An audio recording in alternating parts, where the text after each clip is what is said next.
चीन सालों से इस पल की तैयारी कर रहा था। 2027 वो साल था जब कई लोगों को लगा कि ये होगा, ताइवान पर वो हमला जिसकी राष्ट्रपति शी जिनपिंग ने हमेशा धमकी दी है। लेकिन इसमें एक बड़ी बाधा आ गई है। चीन की युद्ध मशीन को शुरू होने से पहले ही बंद करना पड़ा है, और ये सब एक ऐसे देश की वजह से हुआ है जो हजारों मील दूर है।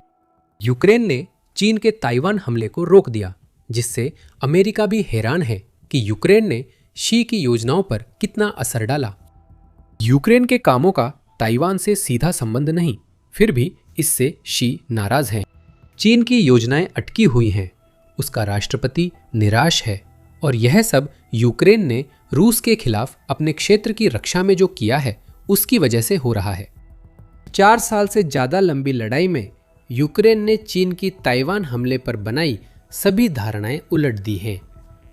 यहां तक कि यह कहना कोई अतिशयोक्ति नहीं होगी कि यूक्रेन ने चीन के लिए निकट भविष्य में ताइवान पर हमला करने या उसे अपने में मिलाने को असंभव बना दिया है। यह सुनकर साहसिक लगता है ना? लेकिन जब आप यह समझते हैं कि यूक्रेन युद्ध ने नई रणनीतियां और लड़ाई के तरीके सामने लाए हैं जिन्हें दक्षिण पूर्व एशिया के सभी देश, खासकर ताइवान, देख रहे हैं और अपनाने की प्रक्रिया में हैं, तो यह बात और भी ज्यादा मायने रखने लगती है। यूक्रेन ने जो किया है वो ये है कि उसने एक खाका तैयार किया है कि एक छोटा देश खुद से कहीं ज्यादा ताकतवर दिखने वाली सैन्य शक्ति के खिलाफ अपनी रक्षा कैसे कर सकता है। ये खाका सिर्फ यूक्रेन के लिए नहीं है, ये किसी भी देश के लिए काम कर सकता है जो इसे अपनाना चाहे। और ताइवान के मामले में ये खाका चीन के लिए युद्ध को पूरी तरह खत्म करने वाला साबित हो सकता है। पिछले 4 सालों में जो कुछ भी हुआ है उसने शी को पूरी तरह से चौंका दिया है। ताइवान पर हमले को लेकर शी के सभी अनुमान गलत साबित हुए हैं।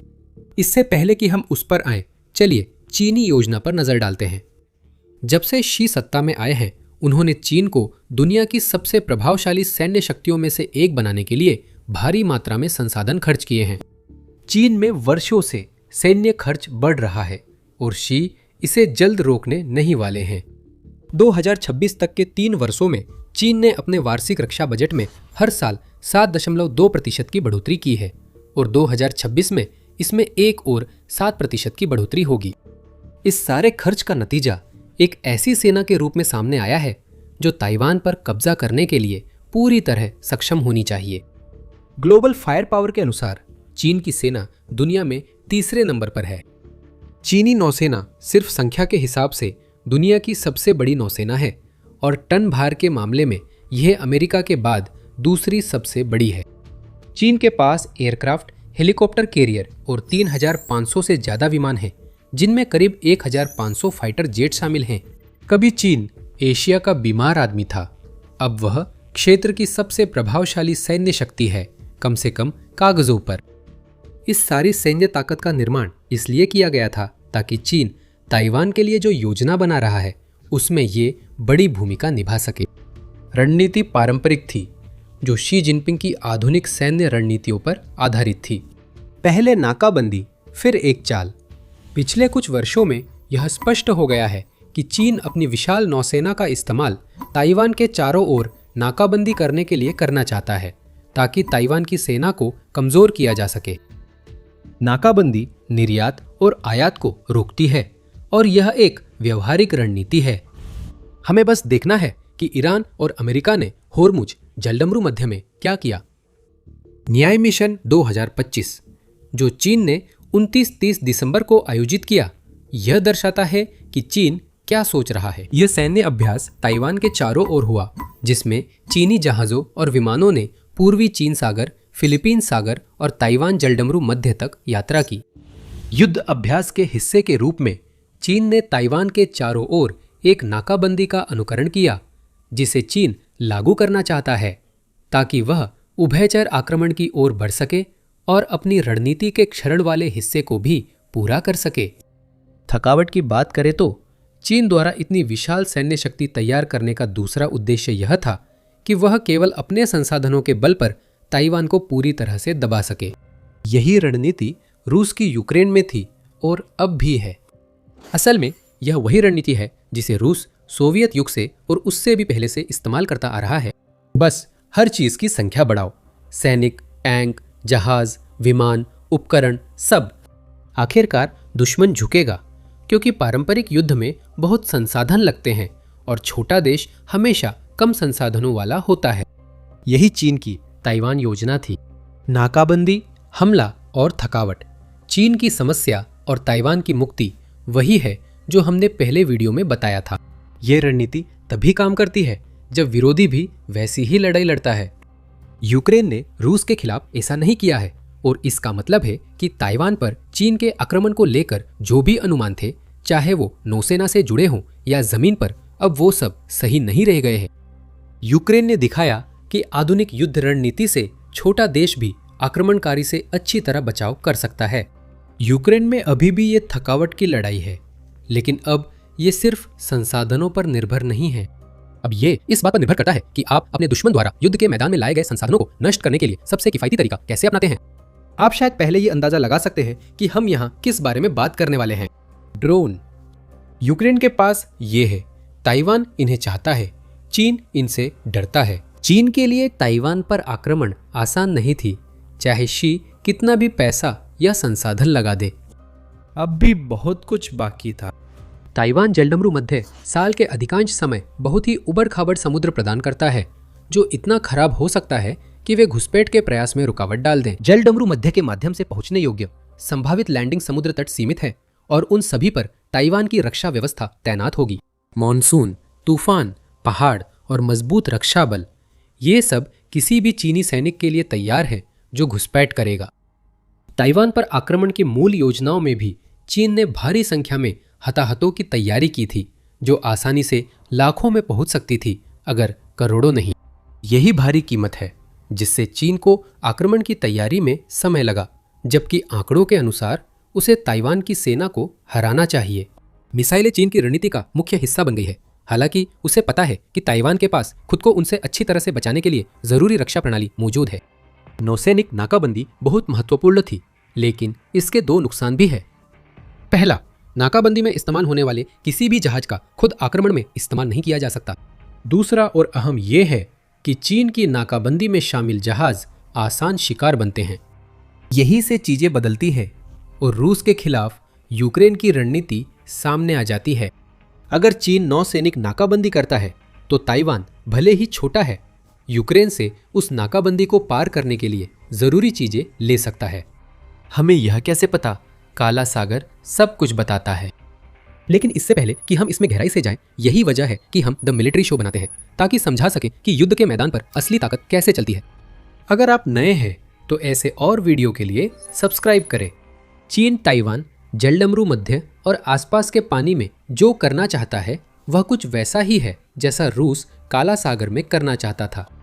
अपने खतरनाक युद्धपोतों का फायदा उठाकर रूस काला सागर को यूक्रेन के मालवाहक जहाजों के लिए मौत का इलाका बनाना चाहता था। साथ ही इस जलमार्ग को एक सुरक्षित रास्ता बनाना चाहता था, जिसके जरिए रूस अपने सैनिकों और उपकरणों को क्रीमिया और खुद रूस के रास्ते यूक्रेन के मुख्य भूभाग में भेज सके। अब काला सागर लगभग उस प्रसिद्ध रूसी बेड़े से खाली है, जिसका नाम इसी जल क्षेत्र से लिया गया था। यूक्रेन के समुद्री और हवाई ड्रोन मुख्य वजह हैं। ये वही गेम चेंजर हैं जिनकी ताइवान को शी की योजनाएं उलटने के लिए जरूरत है। यूक्रेन के समुद्री ड्रोन कई सालों से काला सागर में हैं और 3 मई को फिर चर्चा में आए। नोवोरोसिस्क में यूक्रेन के ड्रोन हमले से रूसी शैडो फ्लीट के 2 टैंकर और जहाजों को भारी नुकसान हुआ। नोवोरोसिस्क वह जगह है जहां अब काला सागर बेड़ा है, क्योंकि यूक्रेन के ड्रोन और मिसाइल हमलों ने उसे सेवास्तोपोल से बाहर कर दिया। यहाँ यूक्रेन फिर रूसी नौसैनिक शक्ति को चुनौती दे रहा है और ये असम्मित रणनीति से कर रहा है, जिससे पारंपरिक युद्धपोत नहीं निपट सकते। रूस के काला सागर बेड़े का 1/3 से ज्यादा हिस्सा यूक्रेन युद्ध में ड्रोन और मिसाइलों से नष्ट हुआ है। जो एक नाकाबंदी होनी थी, जिसे ऐसे जहाजों के जरिए अंजाम दिया जाना था जिन्हें यूक्रेन नुकसान नहीं पहुंचा सकता था, वो रूस के लिए एक शर्मनाक पीछे हटने में बदल गई है, जिसकी किसी ने भी उम्मीद नहीं की थी जब पुतिन ने अपना आक्रमण शुरू किया था। हमने पहले उस ब्लूप्रिंट का जिक्र किया था। यूक्रेन ने काला सागर में जो किया है वही ताइवान, जलडमरू मध्य और उसके आसपास के पानी में भी अपनाया जा सकता है। रूस काला सागर में लगभग पूरी तरह हार गया है। रूस की नौसेना हमेशा जितनी मजबूत दिखती थी उतनी नहीं थी और चीन जितनी आधुनिक भी नहीं है। शी ने पुतिन के युद्धपोतों की हालत जरूर देखी होगी। काला सागर का सबक दिल से लिया गया है। इससे फर्क नहीं पड़ता कि आपके युद्धपोत कितने बड़े या मजबूत हैं, जब आपको उन्हें दुश्मन के करीब लाना पड़ता है और खासकर जब उन्हें नाकेबंदी के हिस्से के तौर पर एक ही जगह पर रुकना पड़ता है तो वे मिसाइलों और ड्रोन के लिए असुरक्षित हो जाते हैं। यूक्रेनी रणनीति से ताइवान समुद्री और हवाई ड्रोन से चीन की नाकेबंदी तोड़ सकता है और ताइवान भी एंटी शिप मिसाइल के मामले में यूक्रेन से कहीं बेहतर स्थिति में है।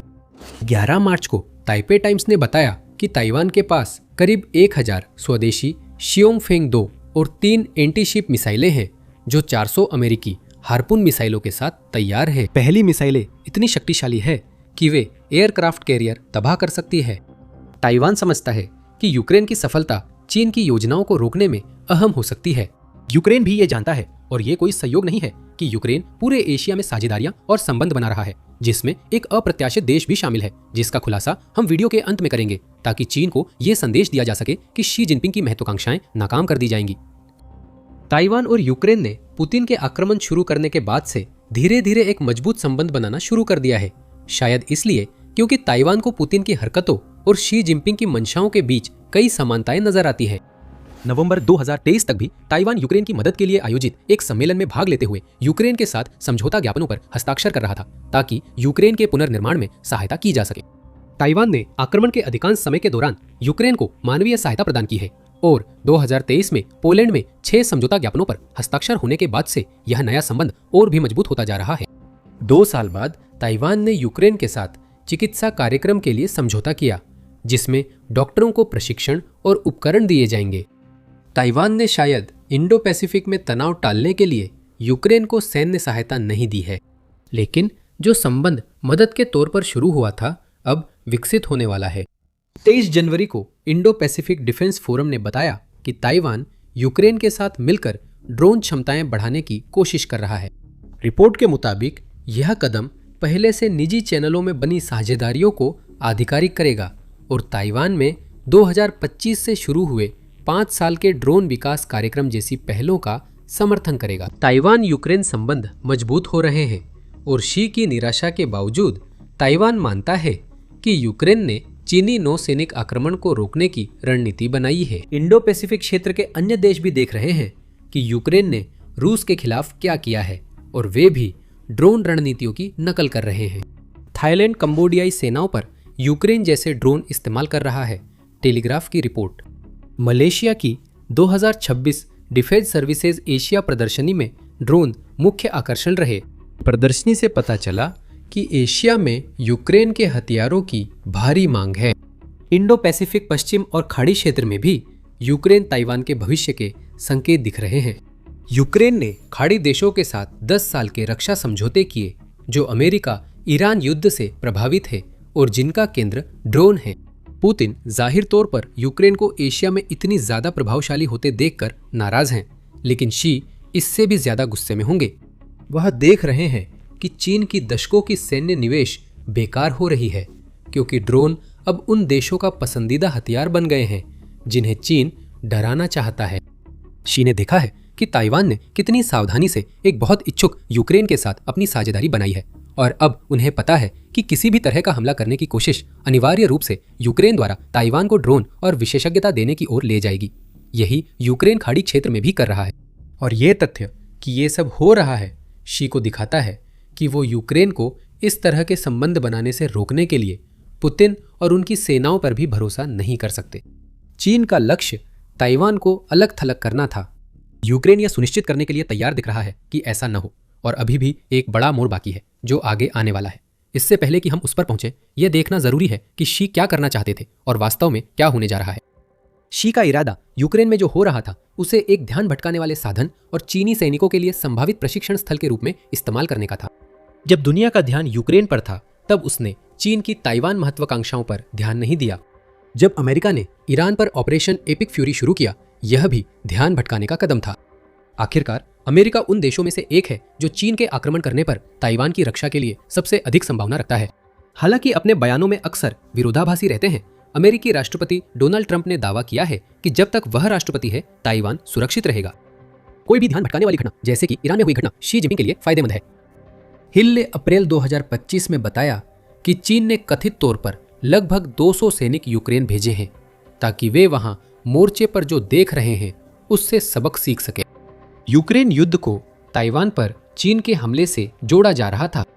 अब वही युद्ध वे सबक और जल्द ही उपकरण भी दे रहा है जिससे ताइवान अपनी रक्षा कर सकेगा। शी को सच्चाई स्वीकार करनी पड़ी जो बहुत सीधी थी। चीन को डर है कि ताइवान पर हमला करने पर ड्रोन उसके जहाजों को क्या नुकसान पहुंचा सकते हैं। यूक्रेन और ताइवान अभी तक ड्रोन उत्पादन में सहयोग भी नहीं कर रहे हैं और फिर भी वह डर साफ दिखता है क्योंकि शी जानते हैं कि यूक्रेन ने ताइवान को वह खाका दे दिया है जो उसे करना चाहिए। हम देख रहे हैं कि चीन के ताइवान पर हमले की गणना बदल गई है। आपको याद होगा कि हमने बताया था कि ज्यादातर लोग मानते थे कि चीन की योजना 2027 में ताइवान पर हमला करने की थी।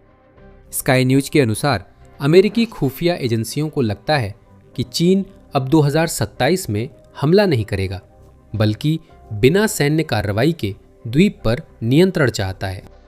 यह पूरी तरह पलटाव है, ये संयोग नहीं है।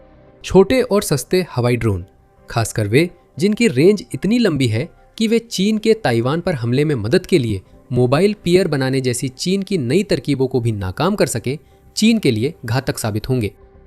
ब्लैक सी में रूसी जहाजों को डुबोने वाले समुद्री ड्रोन चीनी युद्धपोतों के लिए भी खतरनाक है, चाहे वे ब्लॉकेड बना रहे हों या ताइवान स्ट्रेट से गुजर रहे हों। और भले ही आप तर्क दें कि चीन के पास ताइवान के खिलाफ इस्तेमाल करने के लिए रूस की तुलना में ब्लैक सी के अंदर ज्यादा नौसैनिक ताकत है, और आप सही भी होंगे, लेकिन चीन अपने सैनिकों को जमीन के रास्ते ताइवान में नहीं भेज सकता जैसा कि रूस यूक्रेन में कर सकता था। ये या तो उभयचर हवाई लैंडिंग है या कुछ नहीं। यूक्रेन की ड्रोन केंद्रित रणनीति दोनों चुनौतियों को पार करने के लिए खास तौर पर बनाई गई है। अब कहानी में ट्विस्ट है। सिर्फ यूक्रेन ताइवान ही शी जिनपिंग की चिंता नहीं है। भारत में यूक्रेन का प्रभाव बढ़ने के संकेत मिल रहे हैं। हालांकि भारत भी चीन की तरह है जो प्रतिबंधों के कारण कम हुई रूसी तेल की कीमतों का फायदा खुशी खुशी उठा रहा है। लेकिन यूक्रेन युद्ध शुरू होने के बाद से भारत की रक्षा नीति में भी बदलाव आया है। एक ऐसा देश जिसने 2009 से 2013 के बीच अपने 76% हथियार आयात रूस से किए थे, अब रूसी हथियारों की खरीद को इतना कम कर चुका है कि 2019 से 2023 के बीच ये केवल 36% आयात तक सीमित रह गए। और उन देशों में से एक जो भारत के लिए हथियार आपूर्तिकर्ता के रूप में रूस की जगह ले रहा है वो यूक्रेन हो सकता है। 29 जनवरी को यह खुलासा हुआ कि भारत ने वी-बैट ड्रोन खरीदे हैं जिन्हें यूक्रेन में युद्ध के दौरान परखा गया है। यह इस बात का संकेत है कि एशिया में प्रभुत्व के लिए चीन के सबसे बड़े प्रतिद्वंदियों में से एक भी अब उस देश से सबक लेना शुरू कर रहा है जिसने ताइवान के लिए इतनी मजबूत रणनीति पेश की है। ये चीन की समस्या है। अगर भारत यूक्रेन का समर्थन करना शुरू कर देता है और यूक्रेन भी भारत का समर्थन करता है तो चीन के लिए इसमें घुसपैठ करना बहुत मुश्किल हो जाएगा। जाहिर है यही बात ताइवान पर भी लागू होती है जैसा कि हमने समझाया है, और साथ ही पूरे इंडो पैसिफिक क्षेत्र पर भी। सालों पिछड़ने के बाद अब दुनिया की सबसे बड़ी सेना इंडो पैसिफिक क्षेत्र में सबसे अग्रणी ताकत बन गई है, जिससे चीन को अपनी सैन्य योजनाओं पर फिर से सोचने की जरूरत है। और अब यह संभावना है, चाहे वो कितनी भी छोटी क्यों ना हो, कि चीन ताइवान के लिए अपनी योजनाओं को पूरी तरह से रद्द करने का फैसला कर सकता है और उसकी बजाय उस दूसरे देश पर ध्यान केंद्रित कर सकता है जिसके क्षेत्र पर चीन अपना दावा करता है। वो देश रूस है। और पुतिन जल्द ही यह महसूस कर सकते हैं कि यूक्रेन पर उनके आक्रमण का असली अंतिम परिणाम यह हो सकता है कि वह उन भू राजनीतिक घटनाओं की श्रृंखला में गिरने वाला आखिरी डोमिनो बन जाएं, जिसकी उन्होंने कभी कल्पना भी नहीं की थी। उनके आक्रमण से यूक्रेन मजबूत हुआ और उसकी ड्रोन रक्षा प्रणाली ने ताइवान जैसे छोटे देशों को प्रेरित किया। अब चीन को इंडो पैसिफिक क्षेत्र में गंभीर समस्याओं का सामना करना पड़ रहा है, क्योंकि आधुनिक युद्ध के बारे में हमारी जो समझ थी उसमें बदलाव आ गया है। यह बदलाव चीन का ध्यान उत्तर की ओर मोड़ सकता है, जिससे वह उन रूसी क्षेत्रों पर कब्जा कर सके जहां बड़ी आबादी पहले से चीनी बोलती है। क्या शी और पुतिन एक दूसरे के विरोधी बन सकते हैं? ये घटनाक्रम तो लगभग असंभव ही लगता था कुछ साल पहले, जब ताइवान चीन का मुख्य फोकस था। लेकिन हो सकता है कि हम पहले ही देख रहे हों कि चीन धीरे धीरे रूस में घुसपैठ कर रहा है। शी लंबे समय से पुतिन की बढ़ती हताशा का फायदा उठा रहे हैं। कई सालों तक ऐसे व्यवहार करने के बाद जैसे ताइवान पर चीनी कब्जा होना तय है, राष्ट्रपति शी जिनपिंग को अभी अभी एक बड़ा झटका लगा है। अभी अभी ताइवान जलडमरू मध्य में कुछ घातक प्रवेश कर गया है और उसने अपनी ताकत का ऐसा प्रदर्शन किया है जिससे चीन को शर्मिंदा होना पड़ा है।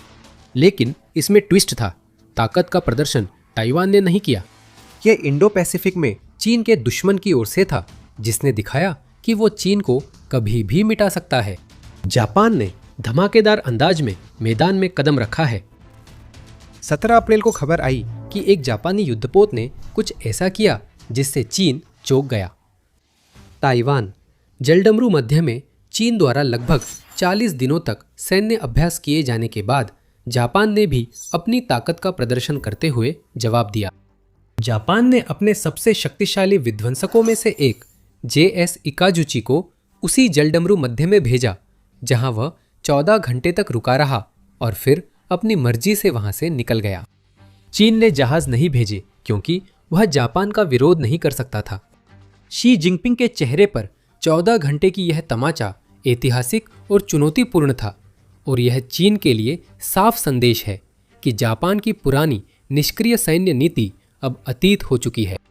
यह कदम स्पष्ट भू राजनीतिक और भौगोलिक असर डालेगा जो चीन या उसके सहयोगियों के लिए ठीक नहीं होगा।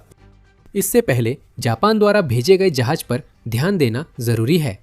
इसके पीछे एक अच्छा कारण है कि चीन ने जापान के विध्वंसक के साथ ताकत का मुकाबला करने की कोशिश नहीं की, क्योंकि JS इकाजुची एक खास जहाज है। मार्च 2001 में कमीशन इस जहाज की कई मजबूत विशेषताएं हैं। ये जहाज 30 नॉट्स लगभग 35 मील बर घंटा की रफ्तार से चल सकता है और इसमें कई हथियार लगे हैं, जिससे ये नौसैनिक और हवाई लक्ष्यों के लिए खतरनाक है। एक ओटोमोलारिस 76 मिमी तोप और 2 20 मिमी फालैंक्स क्लोजिन वेपन सिस्टम लगे हैं, जो 4500 राउंड प्रति मिनट गोलियां बरसाकर लक्ष्यों को नष्ट कर सकते हैं। जापानी जहाज में 8 SSM 1B एंटी शिप मिसाइलें, 324 मिमी टॉर्पीडो ट्यूब्स की एक जोड़ी और 2 16 सेल वर्टिकल लॉन्चिंग सिस्टम हैं, जिनमें एक में इवॉल्व्ड सी स्पैरो सतह से हवा में मार करने वाली मिसाइलें लगी है। चीन इस जहाज से उलझना नहीं चाहता था। अगर शी ने कोशिश भी की तो JS इकाजुची के पास हर तरह के खतरे से निपटने के लिए हर जरूरी चीज मौजूद है, चाहे वो खतरा किसी भी रूप में क्यों न हो। लेकिन चीन जानता था कि उसे बेइज्जती सहनी पड़ेगी। ताइवान के पानी में ताकत दिखाने की शी की कोशिशों के बावजूद JS इकाजुची का वहां 14 घंटे रुकना पहला मौका नहीं है जब जापान ने हाल के वर्षों में शी को ऐसा संदेश भेजा हो। सितंबर 2024 में टोक्यो ने पहली बार सजनामी युद्धपोत को ताइवान जलडमरू मध्य भेजा, जबकि पहले वह ऐसा नहीं करता था। 2025 में जापानी समुद्री आत्मरक्षा बल के 2 और जहाजों ने भी यह यात्रा की। शी जिनपिंग के लिए हालिया अपमान है कि अक्टूबर 2025 में साने ताकाइची के जापान के प्रधानमंत्री बनने के बाद पहली बार जापान के युद्धपोत ने ताइवान जलडमरू मध्य पार किया। ये खुद एक संदेश है। जापान में नेतृत्व बदलने का मतलब ये नहीं कि वह अब चीन को उकसाने से डर रहा है। चीन को इसका जवाब देने में सक्षम होना चाहिए। यही संदेश शी और उनके साथी सालों से दे रहे हैं, जब देश ने ऐसी नौसेना जिससे दुनिया रश्क करे बनाई। ग्लोबल फायर पावर के मुताबिक चीन की नौसेना के पास 841 नौसैनिक साधन है, जिससे वह संख्या के हिसाब से दुनिया की सबसे बड़ी नौसेना बनती है। चीन अपनी नौसेना के कुल टन भार के मामले में भी दूसरे स्थान पर है, यानी देश के पास बड़े जहाज हैं जो खतरा पैदा करते हैं। इस सैन्य विस्तार के पीछे विचार यह था कि चीन इंडो पैसिफिक क्षेत्र के समुद्री इलाकों पर इतनी जबरदस्त पकड़ बना ले कि जापान जैसे देश भी डर के मारे अपने युद्धपोत उन पानी में न भेजे जिनमें चीन की थोड़ी सी भी रुचि हो। शी को ताइवान जलडमरू मध्य में थोड़ी सी नहीं बल्कि बहुत ज्यादा रुचि है। इसके बावजूद जापान ने वहां अपने सबसे बेहतरीन विध्वंसक जहाजों में से एक भेज दिया। जहां तक चीन की प्रतिक्रिया की बात है तो ये ऐसा है जैसे किसी ने आपको सीधे जबड़े पर घूंसा मारा हो और आप गुस्से में एक नाराजगी भरा पत्र लिखकर उसकी निंदा कर रहे हों। चीन ने अब तक सिर्फ जापान की कथित उकसावे वाली कार्रवाई की हल्की निंदा की है और कमज़ोर रिपोर्टें जारी की है, जिनमें इसे चीन की शांति प्रयासों का अपमान बताया गया है। अरब न्यूज़ के अनुसार चीन के विदेश मंत्रालय के प्रवक्ता लियू शियाओगो ने कहा कि जापान का युद्धपोत ताइवान जलडमरू मध्य भेजना शक्ति प्रदर्शन है, गलती पर गलती है और चीनी संप्रभुता के लिए खतरा है। उस बयान से झलकती पाखंडता अविश्वसनीय है। शी ताइवान की संप्रभुता को लंबे समय से धमकी दे रहे हैं, लेकिन फिर भी अपने प्रवक्ताओं से उन देशों पर आरोप लगवाते हैं जो उनकी नहीं मानते। निप्पॉन ने गुओ के और शब्द प्रकाशित किए, जिसमें प्रवक्ता ने कहा कि जापान की कार्रवाई ताइवान जलडमरू मध्य की शांति और स्थिरता को कमजोर करती है और जापान ने ऐसी लाल रेखा पार की है जिसे कभी पार नहीं किया जाना चाहिए। फिर से यह एक हैरान करने वाली प्रतिक्रिया है, खासकर जब चीन इसी जलडमरू मध्य में ताइवान के खिलाफ लगातार धमकियां और डराने धमकाने की हरकतें करता है। लेकिन इन सब के बीच जो सबसे अलग बात है वो ये है कि चीन ने बहुत सारे बयान जारी किए, लेकिन किसी भी तरह की सैन्य प्रतिक्रिया नहीं दी। हालांकि चीन ने यह दावा जरूर किया कि उसने जापानी जहाज पर नजर रखी थी। हम मानते हैं कि यह भी कुछ है। चीन द्वारा दावा किए जल क्षेत्रों में कोई अवरोधन नहीं हुआ, लेकिन शी और उनके साथी देखते रहे जब एक जापानी विध्वंसक ने ताइवान जलडमरू मध्य से 14 घंटे की यात्रा की। असलियत जिसे चीन किसी को नहीं बताना चाहता यह है कि शी ने ही ये सब शुरू किया था और अब वह ऐसे दिख रहे हैं जैसे आगे बढ़ने से डर रहे हों। मार्च अप्रैल में 40 दिन तक चीन ने ताइवान के जल क्षेत्र में नौसैनिक नाकाबंदी का अभ्यास किया, जिससे लग रहा है कि शी आक्रमण के आदेश के करीब है। वह नाकाबंदी का पूर्वाभ्यास दिसंबर 2025 में ताइवान के चारों ओर चीन द्वारा किए गए कई सैन्य अभ्यासों के बाद हुआ था, जिनमें नाकाबंदी के साथ साथ ताइवान के अहम स्थानों पर कब्जा करने का अभ्यास भी शामिल था। उस अभ्यास में पीपुल्स लिबरेशन आर्मी, चीन की नौसेना, वायुसेना और रॉकेट फोर्स शामिल थी। जस्टिस मिशन 2025, जिसे चीन ने नाम दिया, उसी के बाद हुआ जब अमेरिका ने ताइवान को $11 अरब का अब तक का सबसे बड़ा हथियार पैकेज मंजूर किया। तो क्या जापान ही ताइवान जलडमरू मध्य में शांति बिगाड़ रहा है? यह स्पष्ट है कि चीन ने शांति भंग करने में अहम भूमिका निभाई है। जापान भी चीन की डराने की कोशिशों का शिकार रहा है। फरवरी में चीन ने 20 से अधिक नावों का एक मछली पकड़ने वाला बेड़ा जापान के विशेष आर्थिक क्षेत्र यानी EEZ में भेजा। EEZ समुद्र का वह इलाका है जो देश के क्षेत्रीय जल से 200 समुद्री मील तक फैला रहता है, जिस पर संसाधनों का अधिकार उस देश के पास होता है। चीन का EEZ में मछली पकड़ने वाली नावें भेजना एक सतही उकसावे की कार्रवाई थी। शी जिनपिंग का संदेश था कि चीन जापान के जल क्षेत्र में घुस सकता है और टोक्यो की नाक के नीचे से संसाधन चुरा सकता है, लेकिन चीनी मिशन इससे भी गहरा था। चीन का मछली पकड़ने वाला बेड़ा असल में नागरिक भेष में भेड़िया था, क्योंकि ये जहाज मछली पकड़ने के अलावा भी वहां थे। हम नहीं जानते वो असल में क्या था, शायद जासूसी। हमें कभी पता लगाने का मौका नहीं मिला, क्योंकि जापान की प्रतिक्रिया इस घुसपैठ पर सैन्य अटैक हेलीकॉप्टर और जल तोपों से लैस गश्ती जहाज भेजने की थी, ताकि चीनी मछली पकड़ने वाले बेड़े को जापान के जल क्षेत्र से भागने पर मजबूर किया जा सके। यही फर्क है। चीन जापानी जल क्षेत्र में नावें भेजता है, उसे सैन्य प्रतिक्रिया मिलती है, जिससे शी को अपनी किस्मत न आजमाने का संकेत मिलता है।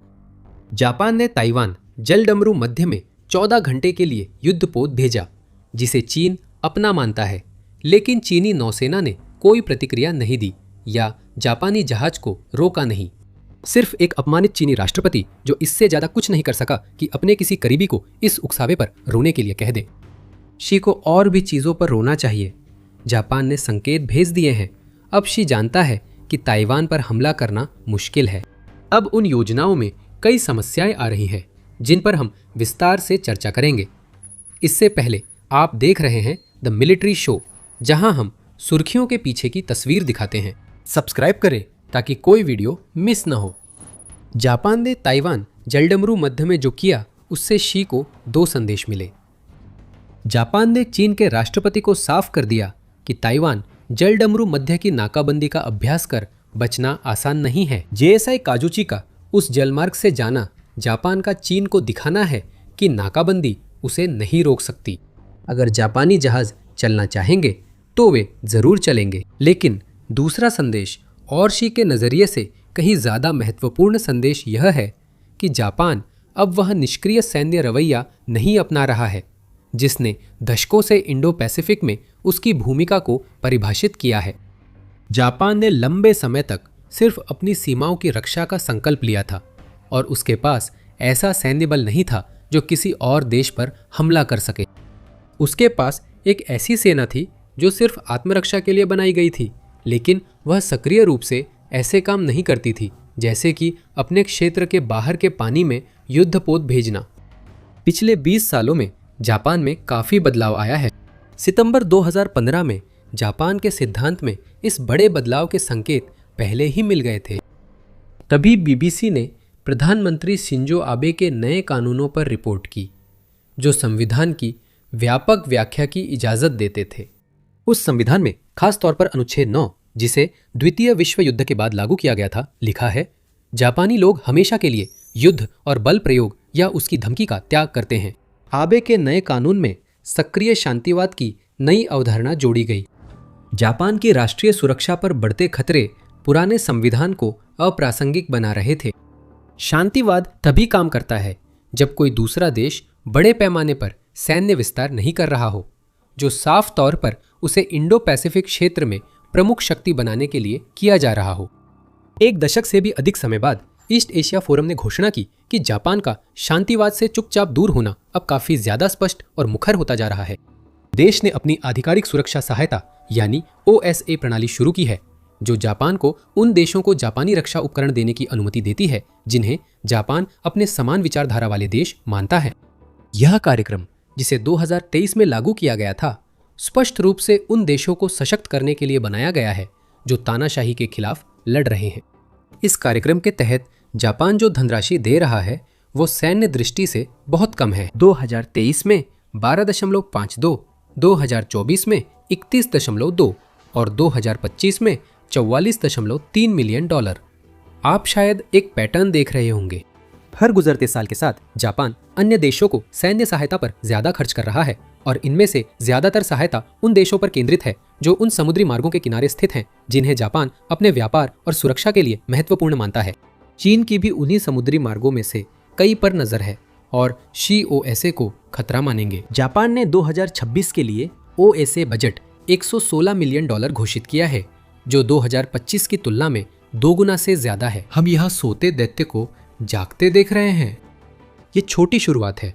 चीन का विरोध करने वाले देशों को लाखों डॉलर की सैन्य सहायता दी जा रही है और युद्धपोत उस जलमार्ग में भेजे जा रहे हैं जहां चीन किसी और को नहीं चाहता। अब जापान धीरे धीरे उस शांतिवाद को छोड़ रहा है जिसने दशकों तक उसकी विदेश और रक्षा नीतियां तय की थीं। जापान समझता है कि इंडो पैसिफिक में ताइवान के अलावा वही शी के आक्रमण की योजनाओं में बड़ा रोड़ा बन सकता है। मुद्दा सिर्फ जापान की सैन्य ताकत नहीं है। शी देख भी रहे होंगे और चिंता भी कर रहे होंगे, क्योंकि उन्हें पता है कि अगर वो ताइवान पर हमला करने का फैसला करते हैं तो जापान पूरे चीनी नौसेना के लिए एक भौगोलिक जाल बन सकता है। चीन की जापान से मुख्य समस्या है कि जापान केवल एक द्वीप नहीं है, यह एक बड़ा द्वीप है और कई छोटे द्वीप पूर्वी चीन सागर तक फैले हैं, जो देश को फिलीपीन सागर और जरूरत पर दक्षिण चीन सागर में भी लाभकारी स्थिति देते हैं। कल्पना करें कि ताइवान पर हमला हो गया है। शी का आदर्श यही है कि चीन ताइवान पर हमला करे और बाकी देश ध्यान न दे। इससे सी चीन की नौसेना ताइवान पर केंद्रित कर सकते हैं, लेकिन ऐसा नहीं होगा। चीन को ताइवान पर हमला करने और उसके सहयोगियों को रोकने के लिए अपने युद्धपोत और पनडुब्बियां प्रशांत महासागर में भेजनी होंगी। चीन के सामने जापान एक प्राकृतिक भौगोलिक दीवार की तरह है जिसे चीन जानता है। ये दीवार फर्स्ट आइलैंड चेन कहलाती है, जो जापान के दक्षिण में स्थित ओकिनावा से लेकर ताइवान तक फैली है। पूर्वी चीन सागर में सेनकाकू द्वीप समूह हैं, जिन पर जापान प्रशासन करता है और चीन दावा करता है। आकार में छोटे होने के कारण ये द्वीप समूह शायद महत्वहीन लगते हैं, लेकिन ये मियाको जलडमरू मध्य के ठीक उत्तर में स्थित है, जिससे होकर चीन के युद्धपोतों को प्रशांत महासागर तक पहुंचने के लिए गुजरना पड़ता है। ओकिनावा, मियाको और याएयामा रयोक्यू द्वीप समूह के हिस्से हैं। इससे साफ है कि जापान के सामने समस्या है। चीन ताइवान की मदद को आ रही अमेरिकी सेना को रोकना चाहेगा, लेकिन जापान अगर मियाको जलडमरू मध्य बंद कर दे तो वह ऐसा नहीं कर पाएगा। शी के पास जलडमरू मध्य की नाकाबंदी कर चीन को जापान की द्वीप श्रृंखला बंधक बनाने का विकल्प है, जैसा साउथ चाइना मॉर्निंग पोस्ट बताता है। हालांकि यह बिल्कुल भी एक आदर्श समाधान नहीं है। एक तो अगर चीन के युद्धपोत नाकाबंदी में व्यस्त है तो वे कुछ भी ऐसा नहीं कर रहे हैं जिससे अमेरिका को प्रशांत महासागर के पार जहाज भेजने से रोका जा सके। मियाको जलडमरू मध्य ताइवान से दूर एक और नौसैनिक युद्ध का केंद्र बन सकता है और शी ध्यान नहीं बटा सकते। ध्यान बटने के बावजूद जापान चीन की जल नाकाबंदी की कोशिश को हल्के में नहीं लेगा। चीन कोशिश करेगा, पर जापान शायद अपने युद्धपोत तैनात कर मिसाइलों से चीन के जहाज़ों को मुख्य भूमि और छोटे द्वीपों से निशाना बनाएगा, जिन्हें चीन अप्रभावी करना चाहेगा। साथ ही शी के लिए ओकिनावा की समस्या है, जो जापान अमेरिकी सेनाओं के सहयोग का प्रभावशाली स्मारक हो सकता है। इस समय अमेरिका ओकिनावा पर कई सैन्य ठिकाने और 80,000 लोगों की आबादी बनाए हुए है। उन 80,000 लोगों में से लगभग 30,000 सक्रिय ड्यूटी सैन्यकर्मी हैं, जो अमेरिकी सशस्त्र बलों की सभी शाखाओं से आते हैं। अमेरिका की मौजूदगी का अर्थ है कि अगर चीन ओकिनावा पर हमला करता है या मियाको जलडमरू मध्य ब्लॉक होता है तो ताइवान पर चीनी हमले के दौरान अमेरिका भी शामिल होगा। संभावना है कि अमेरिका वैसे भी इसमें शामिल होगा, लेकिन अगर चीनी मिसाइलें अचानक अमेरिकी ठिकानों पर हमला करना शुरू कर दे तो उसके पास इसमें शामिल होने का एक और बड़ा कारण होगा। जापान काफी समय से चुपचाप ऐसी स्थिति के लिए तैयारी कर रहा है।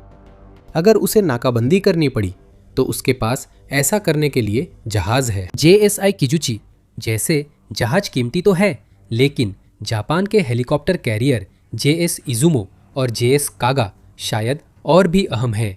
अब ये कैरियर सिर्फ हेलीकॉप्टर नहीं, हर एक कैरियर 12 से 15 F-35B विमान भी ले जा सकता है। जापान ने इन्हें अपग्रेड किया है। इस हवाई ताकत को 48 आधुनिक डिस्ट्रॉयर्स के साथ जोड़ दे तो जापान के पास ऐसी नौसेना है जो चीन की नौसेना को टक्कर दे सकती है, चाहे संसाधनों की संख्या में नहीं लेकिन ताकत के मामले में जरूर। कम से कम ये ऐसी नौसेना है जो मियाको स्ट्रेट ब्लॉकेड को अंजाम दे सकती है और तब तक रोक सकती है जब तक अमेरिका अपने एयरक्राफ्ट कैरियर और डिस्ट्रॉयर्स के साथ नहीं पहुंच जाता। शायद वह सोचती थी कि जापान ताइवान को लेकर लड़ाई में नहीं आएगा, लेकिन अब ये उम्मीदें टूट चुकी हैं। प्रधानमंत्री बनने के कुछ हफ्तों बाद सानिची ताकाइची ने कहा कि ताइवान के खिलाफ चीन की सैन्य कार्रवाई को जापान की सुरक्षा के लिए खतरा माना जाएगा। यहाँ तक कि बिना उस स्पष्ट बदलाव के भी जो हमने जापान की आत्मरक्षा केंद्रित नीति में देखा है, ये साफ संकेत है कि अगर शी अपने ताइवान पर आक्रमण के इरादे पर आगे बढ़ते हैं तो जापान चीन के खिलाफ लड़ाई करेगा। इसमें कोई अस्पष्टता नहीं है, ये पूरी तरह स्पष्ट है। जापान चीन को चेतावनी दे रहा है कि शी की योजनाएं जापान के लिए बड़ा खतरा है और जापान सैन्य जवाब देगा। शी इंडो पैसिफिक में ताकत का केंद्र मानते थे, लेकिन जापान ने एक युद्धपोत से साबित किया कि ऐसा नहीं है, जिससे चीन के राष्ट्रपति अपमानित हुए। ये जापानी विनम्रता है, लेकिन संदेश साफ और जोरदार है। आगे क्या होगा इस पर चीन और जापान के बीच और ज्यादा खींचतान होने वाली है। 20 अप्रैल को फर्स्ट पोस्ट ने रिपोर्ट किया कि चीन ने प्रशांत क्षेत्र में युद्धपोत भेजे हैं ताकि वहां सैन्य अभ्यास किया जा सके, और यह संयोग नहीं है कि ये अभ्यास उसी समय हो रहे हैं जब अमेरिका, जापान और फिलीपींस अपने संयुक्त सैन्य अभ्यास शुरू कर रहे हैं। चीन अपनी खोई हुई प्रतिष्ठा वापस पाने की कोशिश कर रहा है, लेकिन जब जापान उन्हीं साझेदारियों का प्रदर्शन कर रहा है जिनसे चीन सबसे ज्यादा चिंतित है, तब चीन का संदेश उतना प्रभावशाली नहीं होगा। और हजारों मील दूर शी के एक साथी भी झटका महसूस कर रहे हैं। 15 अप्रैल को व्लादिमीर पुतिन ने रूस के पैसिफिक फ्लीट की 2 फ्रिगेट्स और एक सप्लाई शिप 5 दिन के लिए चीन भेजी थी। ताइवान जलडमरू मध्य में जापान की इस कार्रवाई का समय पुतिन की नजर से नहीं बचा होगा। शी ने मुख्य संदेश समझ लिया लेकिन जापान ने पुतिन को भी यह जता दिया कि वह शी के करीब जाने की जो भी बेताब कोशिशें कर रहे हैं वे अनदेखी नहीं की जा रही हैं। एक आधुनिक जापानी विध्वंसक रूस के पुराने फ्रिगेट्स के लिए उपयुक्त जवाब है। जापान ने ताइवान जलडमरू मध्य में कुछ घातक भेजा है जिस पर शी या पुतिन कुछ नहीं कर सकते। पूर्वी एशिया में शक्ति संतुलन बदल गया है जो चीन, उत्तर कोरिया या रूस को पसंद नहीं आएगा। जापान ने अभी अभी 2 नई मिसाइलें तैनात की हैं जो उसकी पहुंच और जवाबी हमले की क्षमता को काफी बढ़ा देती हैं। और खास बात यह है कि दोनों पूरी तरह से स्वदेशी है। इनकी तैनाती का मतलब है कि समुद्र और जमीन के बड़े हिस्से जो पहले केवल जापान में तैनात अमेरिकी सेनाओं की पहुंच में थे अब पूरी तरह से जापान के निशाने पर हैं। क्षेत्र में यथास्थिति अब जापान के पक्ष में बदल गई है, शायद हमेशा के लिए। ये 2 नई मिसाइलों की जानकारी है और चीन, उत्तर कोरिया, रूस इनकी तैनाती से क्यों चिंतित हैं। दोनों नई मिसाइलों का नाम टाइप 25 है जो थोड़ा भ्रमित करता है। टाइप 25 सतह से जहाज पर मार करने वाली मिसाइल और type 25 high speed gliding projectile जापानी हथियार नामकरण नीति की विशेषता है। नई वस्तुओं को उसी वित्तीय वर्ष के नाम से पुकारा जाता है जिसमें वे सेवा में आई थी। इन दोनों नई मिसाइलों को 31 मार्च 2026 को जापानी 2025 वित्तीय वर्ष के अंतिम दिन औपचारिक रूप से तैनात किया गया। हालांकि दोनों की स्पेसिफिकेशन और क्षमताएं काफी अलग है, फिर भी इनका नाम टाइप 25 ही है। इन दोनों नए सिस्टम्स को खास तौर पर उल्लेखनीय बनाने वाली बात यह है कि ये जापान की पहली घरेलू रूप से विकसित स्टैंड ऑफ मिसाइलें हैं और पहली बार इन्हें सक्रिय यूनिट्स में तैनात किया गया है। सच कहे तो इन दोनों में से पहली टाइप 25 सतह से जहाज पर मार करने वाली मिसाइल या SSM वास्तव में एक मौजूदा मिसाइल टाइप 12 का अपग्रेड है। मिसाइल के नाम और जापानी नामकरण के अनुसार आप उम्मीद कर सकते हैं कि टाइप 12 को 2012 या 2013 की पहली तिमाही में पेश किया गया था। हालांकि इसका विकास 2012 में पूरा हुआ, इसे 2015 में सेवा में शामिल किया गया। हम इसे जापानी नामकरण की विचित्रता मानेंगे। टाइप 12 एक ट्रक पर लगने वाली एंटी शिप मिसाइल है जिसे मित्सुबिशी हेवी इंडस्ट्रीज ने विकसित किया। ये पुरानी हो चुकी टाइप 88 SSM का उन्नत संस्करण भी है। जैसा कि नाम से पता चलता है, टाइप 88 को 1980 के दशक के अंत में पेश किया गया था। टाइप 12 के उन्नयन में आधुनिक क्षमताएं जैसे इनर्शियल नेविगेशन सिस्टम और मिड कोर्स GPS गाइडेंस जोड़ी गई। बेहतर टेरेन, कॉन्टूर मैचिंग और टारगेट डिस्क्रिमिनेशन क्षमताओं से सटीकता में काफ़ी सुधार हुआ है। खरीद आदेशों से अनुमान है कि करीब 50 टाइप 12 सिस्टम तैनात हैं। बाद में टाइप 12 का ship launch version type 17 SSM 2017 में पेश हुआ। जैसा कि आप सोच सकते हैं, जापान के माया क्लास विध्वंसक जहाजों के लिए बने इस सिस्टम ने टाइप 12 की रेंज दोगुनी कर लगभग 250 मील कर दी। अब टाइप 25 ने रेंज बढ़ाकर लगभग 620 मील कर दी, जो टाइप 12 से करीब 5 गुना ज़्यादा है। इसी वजह से चीनी और उत्तर कोरियाई सेनाएं सतर्क और चिंतित हैं। पहली बार जापान के पास अपनी असली स्टैंड ऑफ क्षमता है। यूक्रेन द्वारा स्थानीय रूप से बनाए गए फ्लेमिंगो, नेपच्यून, FP7 और FP9 मिसाइलों के विकास ने उसे रूस के खिलाफ लंबी दूरी की स्टैंड ऑफ स्ट्राइक के लिए स्टॉर्म शैडो या स्कैल्प जैसी पश्चिमी प्रणालियों पर निर्भरता से मुक्त कर दिया। अब जापान के पास भी वही लचीलापन है। जैसा कि हम थोड़ी देर बाद देखेंगे, आने वाले वर्षों में यह बहुत महत्वपूर्ण हो सकता है। तकनीकी रूप से मिसाइल को स्टैंड ऑफ हथियार तभी कहते हैं जब उसकी रेंज 90 मील से ज़्यादा हो। उस रेंज पर मिसाइल ज़्यादातर दुश्मन वायु रक्षा प्रणालियों की प्रभावी मारक सीमा से बाहर से लॉन्च की जा सकती है। तकनीकी रूप से टाइप 12 पहले से स्टैंड ऑफ मिसाइल है, लेकिन चीन की मिसाइल वायु रक्षा प्रणालियों में ऐसा नहीं है। बिल्कुल, चीन की रूसी S-300 प्रणाली और घरेलू रूप से बनी HQ-15 एनालॉग की प्रभावी रेंज लगभग 124 मील है और HQ-9 की रेंज लगभग टाइप 12 के बराबर ही है। हालांकि चीन की HQ-22 प्रणाली की रेंज लगभग 105 मील है। इसकी रूसी S-400 प्रणाली की अधिकतम रेंज लगभग 250 मील तक पहुंचती है और इसकी HQ-19, जिसे अमेरिका की THAAD के लंबे रेंज वाले एनालॉग के रूप में बनाया गया है, लगभग 1864 मील है। इन प्रणालियों की तुलना में टाइप 12 स्टैंड ऑफ मिसाइल नहीं है। टाइप 25 SSM चीन की वायु रक्षा प्रणालियों से करीब 2.5 गुना ज़्यादा रेंज के साथ एक स्टैंड ऑफ मिसाइल है। साथ ही जापान भविष्य में इसकी रेंज बढ़ाकर करीब 932 मील करना चाहता है, लेकिन 620 मील की रेंज के साथ भी टाइप 25 चीन और उत्तर कोरिया के आसपास खेल बदल देता है। टाइप 12 की सीमित रेंज के कारण यह केवल पॉइंट डिफेंस में ही उपयोगी था। टाइप 25 की रेंज इस मिसाइल को लंबी दूरी से नौसैनिक बेड़ों और ज़मीनी लक्ष्यों पर सटीक हमला करने में सक्षम बनाती है। इस अपग्रेड को जापानी संसद ने दिसंबर 2020 में मंजूरी दी थी। बताया जाता है कि इसका बड़े पैमाने पर उत्पादन वित्तीय वर्ष 2023 में शुरू हुआ था और तैनाती को तेज करके वित्तीय वर्ष 2025 में किया जाएगा। जापानियों ने उस वादे को निभाया, भले ही उन्होंने साल के आखिरी दिन ही सही उसे पूरा किया। विशेषताओं के लिहाज से इस समय ज़्यादा जानकारी उपलब्ध नहीं है, जैसे कि इसमें लगे वारहेड का आकार, इसकी गति आदि। टाइप 25 के एयरफ्रेम को फिर से डिज़ाइन किया गया है ताकि इसकी रडार सिग्नेचर कम हो और आधुनिक वायु रक्षा प्रणालियों के खिलाफ जीवित रहने की क्षमता बढ़े।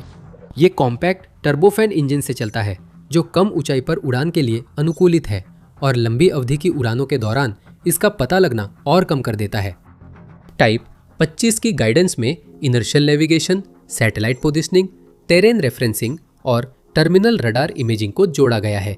इस संयोजन से समुद्र में चलते लक्ष्यों को जापानी सटीकता से निशाना बनाया जा सकता है।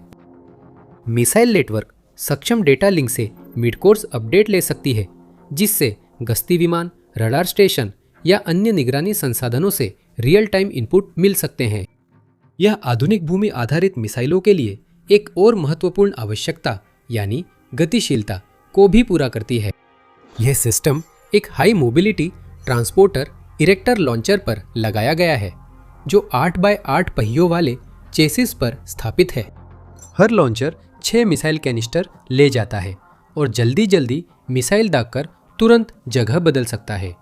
यूक्रेन युद्ध ने ये अच्छी तरह दिखा दिया है कि सर्वत्र निगरानी और कामिकाजे ड्रोन के इस युग में फायर करके तुरंत जगह बदलने की क्षमता सबसे बड़ा फर्क पैदा करती है। जापान की पहाड़ी स्थिति का फायदा उठाकर लॉन्चर यूनिट्स तटीय या द्वीप क्षेत्रों में फैलकर फायर कर सकती हैं और दुश्मन जवाबी हमले के लिए उन पर निशाना साध पाए उससे पहले जल्दी जगह बदल सकती हैं। ये सिस्टम जापानी सशस्त्र बलों में व्यापक रूप से तैनात होगा, लेकिन शुरुआती तैनाती के स्थान रणनीतिक रूप से चुने गए हैं। कैसे? पहली ऑपरेशनल यूनिट्स को कुनीमोटो प्रांत के कैंप कांगून में तैनात किया गया है, जिससे अब चीन और उत्तर कोरिया के लक्ष्यों को निशाना बनाया जा सकता है। अब पूरा कोरियाई प्रायद्वीप भी जापान की जद में है, जिससे वह जमीनी या नौसैनिक लक्ष्यों पर हमला कर सकता है, जिसमें पूरा उत्तर कोरिया भी शामिल है। आदरणीय कॉमरेड किम जोंग उन, उत्तर कोरिया के सर्वोच्च नेता, अक्सर जापान पर मिसाइल हमला कर सकते थे। उनके पिता किम जोंग इल भी ऐसा कर सकते थे, जो 1994 से 2011 तक सर्वोच्च नेता रहे और उनकी मृत्यु के बाद किम जोंग उन ने सत्ता संभाली। किम जोंग इल ने जापान पर हमला करने की क्षमता अपने पिता किम इल सुंग से विरासत में पाई थी, जो उत्तर कोरिया के संस्थापक थे। 1990 के दशक के मध्य तक किम सबसे बड़े ने हवासोंग 7 नो डाउन बैलिस्टिक मिसाइल विकसित कर सीरियल प्रोडक्शन शुरू किया, लेकिन 1994 में सेवा में आने से 1 साल पहले उनका निधन हो गया। संशोधित स्कड मिसाइल, जिसकी रेंज 800 मील थी, आसानी से नोडोंग, ओसाका, टोक्यो और जापान के दक्षिणी मध्य हिस्सों तक पहुंच सकती थी। और तब से किम वंश की हर नई पीढ़ी के साथ उत्तर कोरिया की क्षमताओं की पहुंच लगातार बढ़ती ही गई है। नोडोंग के अलावा वर्तमान किम के पास हवासोंग 10 भी है, जो एक इंटरमीडिएट रेंज बैलिस्टिक मिसाइल है, जिसकी रेंज कम से कम 1500 मील है। ये उत्तर कोरिया की मुख्य भूमि से पूरे जापान को निशाना बनाने के लिए पर्याप्त है। उसके पास फुल रेंज ICBM भी है। हवासोंग 14 की रेंज कम से कम 4000 मील है, जबकि हवासोंग 15 कथित तौर पर महाद्वीपीय अमेरिका तक पहुंच सकता है। दोनों जापान पहुंच सकते हैं। दशकों तक उत्तर कोरिया जापान पर दूर से हमला कर सकता था, लेकिन जापान ऐसा खतरा नहीं पैदा कर सकता था। ये केवल पैट्रियट, PAC-3 और एजिस SM-3 जैसी बहुस्तरीय वायु रक्षा प्रणालियों से मिसाइलों के खिलाफ अपनी रक्षा कर सकता था। अब टाइप 25 SSM की बड़ी रेंज से अब स्थिति बराबर है। तुम हमें मारोगे तो हम भी तुम्हें मारेंगे, या शायद पहले मार दे। अब ये विकल्प जापान के पास है, जिससे उसे चीन पर वही ताकत मिलती है। खैर, बिल्कुल वही नहीं, लेकिन काफी करीब है। अंतर सिर्फ चीन के बड़े आकार में है। टाइप 25 आराम से पूरे उत्तर कोरिया को कवर कर सकता है। दूसरी ओर चीन लगभग 6 मिलियन वर्ग मील में फैला हुआ है और उसके और जापान के बीच पूर्वी चीन सागर है। 620 मील रेंज वाला टाइप 25 SSM चीन की कुल सीमा का सिर्फ छोटा हिस्सा कवर कर सकता है। फिर भी जो हिस्सा यह कवर करता है वो शी के लिए चिंता का कारण है। जापान के फैले द्वीपों की पूरी लंबाई में मुख्य भूमि के कई उच्च मूल्य लक्ष्य इस रेंज में होंगे। सबसे आकर्षक लक्ष्य चीन के सुदूर पूर्व में हैं। अब शंघाई, हांगझो और निंगबो जैसे प्रमुख शहर, बंदरगाह व औद्योगिक केंद्र भी रेंज में हैं। ये सिर्फ बड़े जनसंख्या केंद्र नहीं, बल्कि चीन की प्रमुख कंपनियां और उद्योग भी हैं जो उसके वैश्विक व्यापार को बढ़ाते हैं। टाइप 25 अपनी रेंज में प्रमुख सैन्य ठिकानों को भी ले आता है। हांगझो का झानकियाओ एयरपोर्ट एक प्रमुख सैन्य एयरबेस है, जहां PLAAF की 83वीं ब्रिगेड तैनात है। चीन के JH-7A फाइटर बॉम्बर इसी बेस से संचालित होते हैं। निंगबो में एक और प्रमुख बेस है, निंगबो नेवल बेस। ये PLA नौसेना ईस्ट सी फ्लीट का मुख्यालय और ईस्ट चाइना सी में नौसैनिक अभियानों का प्रमुख कमांड सेंटर है। टाइप 25 की रेंज में पास का फुजो एयरबेस भी है, जो फुजो शहर के पास स्थित है। ये एयरबेस ताइवान के सामने बलों की तैनाती और चीन की वायु रक्षा मिसाइल प्रणालियों का केंद्र है। कुछ महत्वपूर्ण सुविधाएं हैं जिन्हें शी रेंज से बाहर रखना चाहेंगी। अब तक उत्तर कोरिया की तरह चीन को स्टैंड ऑफ मिसाइलों से जापान पर हमला करने का फायदा मिला, जबकि इसका उल्टा सच नहीं था। DF-21D, जिसे कैरियर किलर भी कहते हैं, 2010 की शुरुआत में सेवा में आया। यह एंटी शिप बैलिस्टिक मिसाइल है, लेकिन जमीन के स्थिर लक्ष्यों को भी निशाना बना सकती है। 1336 मील की रेंज के साथ ये जापान के ओकिनावा स्थित अमेरिकी ठिकानों तक पहुंच सकती है। चीन की जमीन से लॉन्च होने वाली CJ-10 या DH-10 क्रूज मिसाइल 930 मील दूर तक सटीक हमले करने में सक्षम है। DF-26 intermediate range ballistic missile की 2485 मील रेंज पूरे जापान को कवर करने के लिए काफी है और इससे आगे भी जा सकती है। उत्तर कोरिया की तरह टाइप 25 SSM की लंबी रेंज उसे चीन के संवेदनशील क्षेत्रों तक पहुंचने देती है, जिससे जापान को बराबरी का मुकाबला मिलता है। एक तीसरा क्षेत्र रूस भी है, जहां ये नई मिसाइल स्थिति बदलती है। सिपारो से टाइप 25 मिसाइलें रूसी क्षेत्र से उड़कर चीन के हेलोंगजियांग और जिलिन को निशाना बना सकती हैं। यह क्षेत्र चीन के प्रमुख अन्य भंडारों में से एक माना जाता है, लेकिन यह एक महत्वपूर्ण परिवहन गलियारा भी है। सुई सुइफेनहे जैसे रेल हब और लियाओजी कॉरिडोर चीन के उत्तरी बंदरगाहों तक परिवहन के लिए बहुत अहम है। पिछले कुछ वर्षों में सीमा क्षेत्र जीवंत केंद्र बन गए हैं। इसका श्रेय उस फलते फूलते व्यापार को जाता है जो पश्चिमी प्रतिबंधों के कारण रूस को अपना अधिकांश व्यापार चीन की ओर मोड़ने के लिए मजबूर होने से हुआ है। लॉजिस्टिकल इंफ्रास्ट्रक्चर बढ़ाने और रूस के सुदूर पूर्वी बंदरगाहों से जुड़ाव के लिए महंगी योजनाएं तेजी से चल रही है। अगर इन दोनों देशों में संघर्ष हुआ तो चीन रूस गठबंधन में ये केंद्र अब जापान के निशाने पर है। असल में उन प्रमुख रूसी सुदूर पूर्वी बंदरगाहों में से कई अब टाइप 25 की रेंज में भी आ गए हैं। सच कहे तो जापान को रूस तक मार करने के लिए स्टैंड ऑफ हथियारों की जरूरत नहीं है। वो वैसे भी विस्फोटक हथियारों से रूस पर हमला कर सकता है। इन दोनों देशों के बीच सबसे कम दूरी 26-33.8 किलोमीटर है, जिसे लेपेरूस जल डमरू मध्य अलग करता है, जो जापान के होक्काइडो और रूस के सखालिन को बांटता है। यूक्रेन के पास साधारण FPV ड्रोन है जो और दूर तक हमला कर सकते हैं। टाइप 25 की बड़ी रेंज अब रूसी राष्ट्रपति व्लादिमीर पुतिन के लिए कई नए बड़े बंदरगाह और सैन्य ठिकाने उसकी पहुंच में ले आती है। व्लादिवोस्तोक का रूसी प्रशांत बेड़ा अब जापान के करीब है। खाबारोव्स्क, रूस के पूर्वी सैन्य जिले का मुख्यालय और प्रमुख सैन्य केंद्र है। रूस जापान संबंध हमेशा जटिल रहे हैं। हाल ही में जापान की यूक्रेन समर्थक नीति से तनाव बढ़ा है। रूस के पास जापान के खिलाफ चीन और उत्तर कोरिया जैसी स्टैंड ऑफ मिसाइल बढ़त थी, जो अब खत्म हो गई। जापान अपनी टाइप 25 मिसाइलों से रूस के अधिकांश हिस्सों पर हमला नहीं कर सकता, लेकिन जिन क्षेत्रों को वह निशाना बना सकता है वे रूस की सुदूर पूर्वी रक्षा व्यवस्था को कमजोर कर सकते हैं और चीन के साथ उसकी आर्थिक एकीकरण की योजनाओं को विफल कर सकते हैं। ये व्लादिमीर पुतिन के लिए बड़ी रणनीतिक हार होगी। दुनिया के सभी प्रमुख क्षेत्रों से ताज़ा सैन्य खबरें और गहन विश्लेषण चाहते हैं तो यही सब हम आपको मिलिट्री शो में पेश करते हैं। सभी अहम खबरों और घटनाक्रमों की पूरी जानकारी पाने के लिए अभी चैनल को सब्सक्राइब करें। अब आप सोच रहे होंगे कि जापान जैसे तकनीकी देश ने आक्रामक स्टैंड ऑफ क्षमताएं अभी तक क्यों नहीं विकसित की हैं। ये चुनाव से जुड़ा था। द्वितीय विश्व युद्ध में हार के बाद जापान ने सिर्फ रक्षा नीति अपनाई। ये सिर्फ अपनी रक्षा के लिए हथियार बनाता और खरीदता था, आक्रामक हथियार नहीं। ये नीति जापान अमेरिका के सैन्य गठबंधन से संभव हुई। 1960 में लागू पारस्परिक सहयोग और सुरक्षा संधि के तहत जापान पर हमले की स्थिति में अमेरिका उसकी रक्षा करेगा।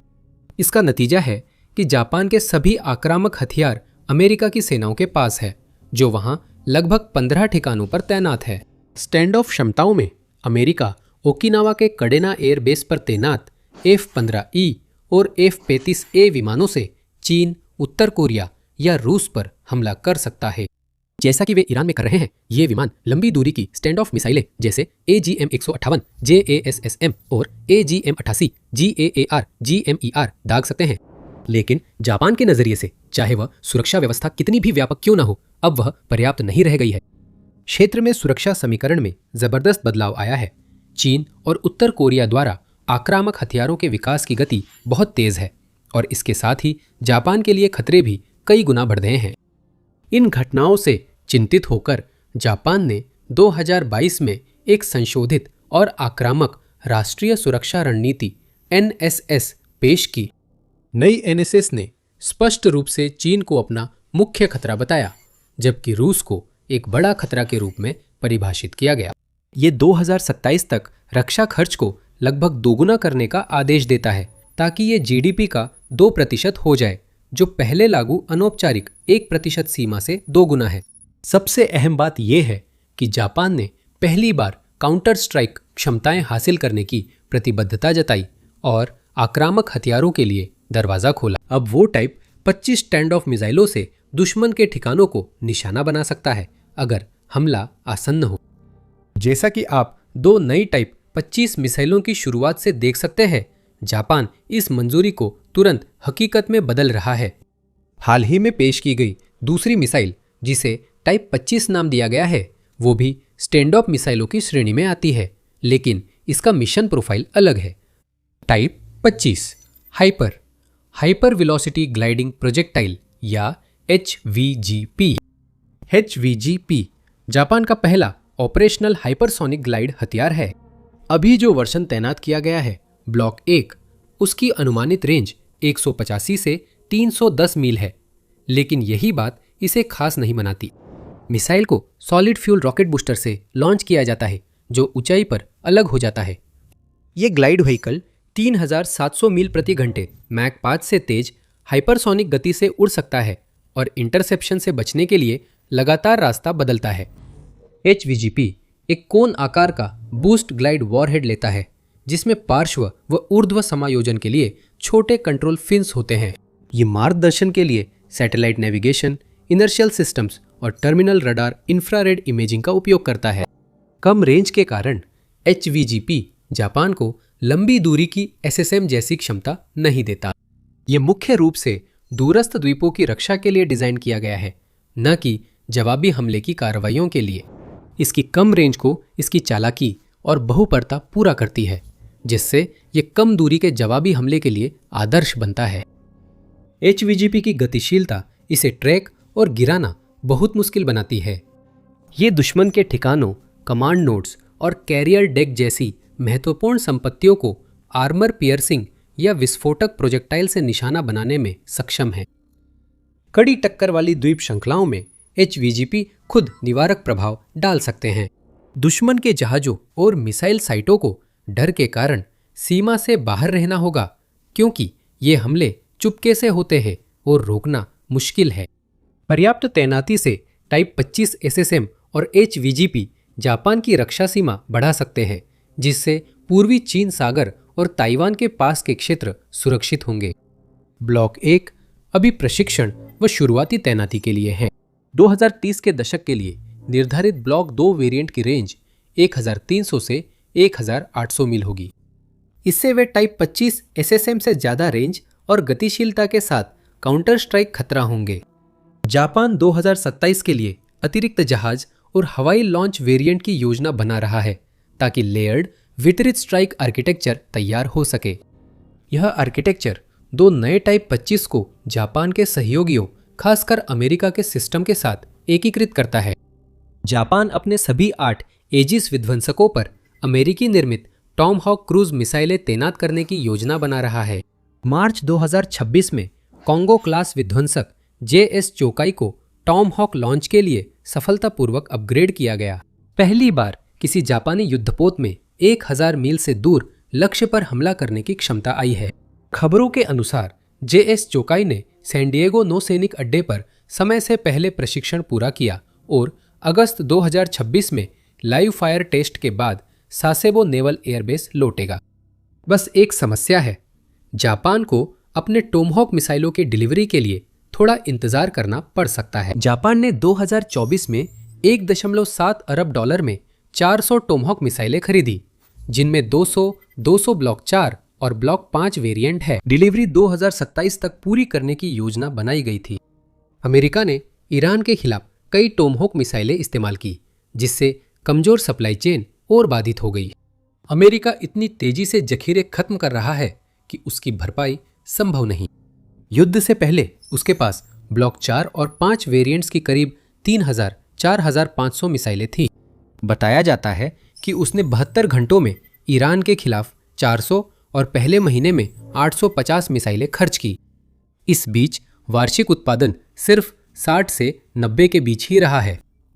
अमेरिकी रक्षा विभाग और रेथियोन ने फरवरी 2026 में टोमहॉक का वार्षिक उत्पादन 1000 तक बढ़ाने के नए समझौते किए हैं, लेकिन इसमें समय लगेगा और अमेरिकी सशस्त्र बलों की जरूरतें प्राथमिक होंगी। जापान के लिए यह स्थिति अपने हथियार विकसित करने की रणनीतिक अहमियत को और स्पष्ट करती है। हमने पहले ही यूक्रेन की लगातार कोशिशों को देखा है, जिसमें उसे अपने पेट्रियट सिस्टम्स के लिए लगातार काम होती PAC-3 मिसाइलें हासिल करने में कितनी मुश्किलें आ रही हैं। ईरान के खिलाफ युद्ध अमेरिका के हथियार भंडार पर दबाव बढ़ा रहा है, जो उसके सहयोगियों की रक्षा के लिए जरूरी है। आप समझ सकते हैं कि दुनिया भर के सैन्य और राजनीतिक नेता जैसे यूरोपीय संघ या जापान हथियारों की आत्मनिर्भरता क्यों चाहते हैं, जैसा यूक्रेन ने मजबूरी में किया। जापान की नई टाइप 25 मिसाइलों ने शी, किम और पुतिन जैसे नेताओं को सोचने पर मजबूर कर दिया है। चीन की सेना को अंदर से ही खत्म किया जा रहा है, क्योंकि देश के नेता शी जिनपिंग उच्च पदस्थ अधिकारियों की बड़े पैमाने पर सफाई कर रहे हैं। सबसे अनुभवी सम्मानित जनरलों को भी बाहर किया जा रहा है, इसलिए कोई सुरक्षित नहीं है। शी का मानना है कि ये तरीका वफादार, आधुनिक और प्रभावी सेना बनाने में मदद करेगा। वो गलत हैं। कई विशेषज्ञों का कहना है कि उनकी हरकतें सेना की बुनियादी ताकत और एकता को तोड़ रही हैं, जिससे पीपल्स लिबरेशन आर्मी PLA कई दशकों पीछे चली गई है और चीनी सशस्त्र बलों को एक ऐसे संकट में डाल दिया है जिससे वे शायद कभी उबर ना पाएं। तो इस कहानी को समझने के लिए सबसे पहला सवाल है क्यों? जब चीन सेना बढ़ा रहा, सबसे बड़ी नौसेना बना रहा और पहले से कहीं ज्यादा ताकत दिखा रहा है, तो शी जिनपिंग अपनी ही सेना को अस्थिर करने का जोखिम क्यों लेंगे? इसका जवाब बहुत सीधा है, ये सब नियंत्रण पर आकर टिकता है। 2017 में 19वीं पार्टी कांग्रेस के दौरान शी ने एक वास्तव में विश्व स्तरीय सैन्य बल के निर्माण की योजनाएं पेश की थी। 2020 तक शी चाहते थे कि PLA की जमीनी सेना पूरी तरह से मशीनीकृत हो जाए, जिसमें विश्व स्तरीय बख्तरबंद वाहन और उन्नत सूचना तकनीकें नई रणनीतिक क्षमताएं उपलब्ध कराएं। 2035 तक वे उम्मीद करते हैं कि सेना का पूरा आधुनिकीकरण पूरा हो जाएगा और 2049 तक, जो कि चीन जनवादी गणराज्य की स्थापना की 100वीं वर्षगांठ भी है, विश्व स्तरीय दर्जा हासिल कर लिया जाएगा। आधुनिकीकरण और अत्याधुनिक प्रणालियों में निवेश के जरिए शी उम्मीद करते हैं कि चीनी सेना अपनी पूरी क्षमता तक पहुंचे और अब तक की सबसे डरावनी लड़ाकू ताकतों में से एक बन जाए। हो सकता है कि ये कभी भी संयुक्त राज्य अमेरिका की सेना की बराबरी ना कर सके, लेकिन शी कम से कम इन दोनों देशों के बीच का अंतर कम करना चाहते हैं। सिद्धांत रूप में इससे चीन को अपनी रणनीतिक लक्ष्यों के लिए अधिक शक्ति और स्वतंत्रता मिलेगी और ताइवान के साथ पुनः एकीकरण में दुश्मनों के हस्तक्षेप का जोखिम कम होगा। लेकिन शी सिर्फ अधिक शक्तिशाली हाईटेक सेना ही नहीं, बल्कि अनुशासन, प्रोफेशनलिज्म और वफादारी में भी बेहतरी चाहते हैं। वो ऐसी सेना चाहते हैं जो कभी ना नहीं कहती, जिसमें हर सदस्य सबसे निचले रंगरूट से लेकर सबसे ऊंचे पदाधिकारी तक पूरी तरह से मिशन के प्रति समर्पित हो और सत्तारूढ़ पार्टी से मिलने वाले किसी भी आदेश का बिना किसी सवाल या हिचकिचाहट के पालन करने के लिए पूरी तरह तैयार हो। एक ऐसी सेना जिसे सिर्फ वही और केवल वही नियंत्रित करता है। ऐसी सेना में स्वतंत्र सोच रखने वालों के लिए या उन लोगों के लिए जो व्यवस्था को बिगाड़ सकते हैं या आम धारा के खिलाफ जा सकते हैं कोई जगह नहीं है। इसलिए ऐसे लोगों को योजनाबद्ध रूप से हटाया जा रहा है अभी इसी वक्त। क्या हम पहले ही तीसरे विश्व युद्ध में हैं? क्योंकि आप जो भी पढ़ते हैं उसके आधार पर ऐसा महसूस हो सकता है कि हम पूरी तरह अलग अलग वास्तविकताओं में जी रहे हैं और अब खबरों के साथ बने रहना सबसे मुश्किल हिस्सा नहीं रह गया है।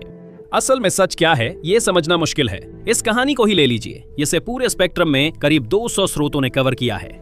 इसमें बताया गया है कि अमेरिकी सेना का कहना है कि ईरानी बंदरगाहों की उसकी नाकाबंदी ने 36 घंटे के भीतर आर्थिक व्यापार को पूरी तरह से रोक दिया है। एक दिन पहले करीब 80 ज्यादातर वामपंथी झुकाव वाले स्रोतों ने खबर दी थी कि होर्मुज जलडमरू मध्य में नाकाबंदी के पहले दिन समुद्री यातायात पर ज्यादा असर नहीं पड़ा। तो सच क्या है? क्या पूरी तरह से बंदी या कोई बाधा नहीं? दोनों सच हो सकते हैं। खबरों में यही अंतर है। इसी वजह से हम ग्राउंड न्यूज का इस्तेमाल करते हैं ताकि दुनिया भर में चल रहे कई सक्रिय संघर्षों के बारे में हमें सही जानकारी मिलती रहे। अगर आपने उनमें से सिर्फ एक हेडलाइन देखी होती तो आप सिर्फ एक नजरिए के साथ और जो हो रहा है उसकी बिल्कुल अलग समझ के साथ वहां से चले जाते। ग्राउंड न्यूज रोज हजारों खबरें इकट्ठा कर विषयवार व्यवस्थित करता है, जिससे आप स्रोत की पक्षपात, विश्वसनीयता और स्वामित्व की जानकारी एक जगह देख सकते हैं। हाल ही में हम ब्लाइंड स्पॉट फीचर का ज्यादा इस्तेमाल कर रहे हैं, जिससे पता चलता है कि किन खबरों को एक राजनीतिक पक्ष ने ज्यादा कवर किया जबकि दूसरे ने नहीं। राजनीतिक विचार चाहे जो भी हो, इको चेंबर से बाहर निकलना आपको सही स्थिति समझने में मदद करता है। और जब युद्ध के धुंध को दूर करने की बात आती है तो ये बेहद जरूरी हो जाता है। तो ground.news/military या ground.news/military show पर जाएं या QR कोड स्कैन करें और अनलिमिटेड एक्सेस वैंटेज प्लान पर 40% की छूट पाएं।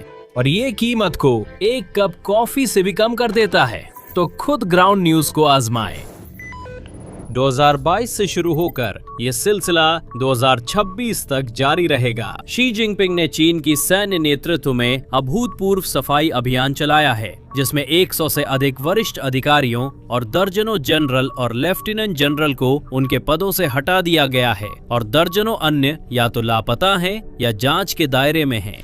ये सिर्फ कुछ सामान्य अधिकारी या अपेक्षाकृत निचले स्तर के लोग नहीं हैं। ये चीन के सबसे अनुभवी सैन्य नेताओं में से हैं। उदाहरण के लिए 2024 के अंत में देश के पूर्व रक्षा मंत्री वेई फेंगहे के खिलाफ भ्रष्टाचार के आरोपों में जांच की गई थी और अंततः उन्हें चीनी कम्युनिस्ट पार्टी CCP से निष्कासित कर दिया गया। साथ ही रॉकेट फोर्स में उनके जनरल के पद को भी वापस ले लिया गया। वेई के उत्तराधिकारी ली शांगफू भी 2023 में रहस्यमय तरीके से सार्वजनिक जीवन से गायब हो गए थे। इसके बाद उन्हें पद से हटा दिया गया और पार्टी से निष्कासित कर दिया गया, जिससे वे इतिहास में सबसे कम समय तक सेवा देने वाले राष्ट्रीय रक्षा मंत्री बन गए। Li Yuchao People's Liberation Army Rocket Force के कमांडर इस कार्रवाई की चपेट में आने वाले एक और बड़े नाम थे, जिन्हें जुलाई 2024 में आधिकारिक रूप से पार्टी से निष्कासित कर दिया गया। और 2025 में ये सफाई अभियान और तेज हो गया, जिसमें कई जनरलों, जिनमें हे वेई वेइडोंग और मियाओ हुआ शामिल हैं, पर CCP द्वारा बेहद गंभीर अपराधों का आरोप लगाया गया। 2026 में इस प्रवृत्ति के थमने के कोई संकेत नहीं दिखे हैं। असल में जनवरी में चीन ने अपनी केंद्रीय सैन्य आयोग से 2 शीर्ष जनरलों लियाओ झेनली और जियांग योशा को हटाने की घोषणा की। लियाओ ने अपना पूरा जीवन सेना को समर्पित कर दिया। 1983 में पीएलए में भर्ती हुए और 1 साल बाद पीएलए नेशनल डिफेंस यूनिवर्सिटी से स्नातक किया। उन्होंने चीन वियतनाम संघर्षों में एक महत्वपूर्ण भूमिका निभाई जो 1980 के दशक से लेकर 1991 तक चले और प्रसिद्ध रूप से 36 अलग अलग वियतनामी हमलों के खिलाफ मोर्चा संभालने में मदद की। जैसे जैसे साल बीतते गए वो पदोन्नत होते गए और 2009 में 65वीं ग्रुप आर्मी के चीफ ऑफ स्टाफ बन गए। 2015 में पीपुल्स आर्म पुलिस के चीफ ऑफ स्टाफ बने। उसी साल बाद में पीएलए ग्राउंड फोर्स के चीफ ऑफ स्टाफ बने और 2023 में सीएमसी के जॉइंट स्टाफ डिपार्टमेंट के चीफ ऑफ स्टाफ बने। झांग का करियर भी इसी तरह सफल रहा। जनरल झांग झोंगशेन के बेटे जो पीएलए के एक और बेहद सफल और सम्मानित नेता थे। झांग ने 1968 में सेना में भर्ती हुए और चीन वियतनाम युद्ध में लड़े। वहां जब वो केवल करीब 25-26 साल के थे और कंपनी कमांडर के रूप में सेवा कर रहे थे, झांग ने अपनी उम्र से कहीं अधिक असाधारण रणनीतिक क्षमता का प्रदर्शन किया। उनकी यूनिट पहाड़ी चौकी पर हमला करते समय फंस गई थी। ये समझते हुए कि आगे कोई भी सीधा हमला निश्चित रूप से असफल होगा, जियांग ने एक साहसिक अनुरोध किया। उन्होंने अपनी यूनिट से 4 गुना बड़ी बटालियन मांगी ताकि जंगल के रास्ते से घेराबंदी हो सके। रेजिमेंटल कमांडर ने अनुरोध मंजूर किया और अचानक हमला सफल रहा। वियतनामी रक्षा पंक्ति टूटी और चीनी सैनिकों ने महत्वपूर्ण जीत मनाई। 5 साल बाद जांग लाओटियान चीन वियतनाम सीमा युद्ध की सबसे बड़ी मुठभेड़ में मुख्य हमले का नेतृत्व कर रहे थे।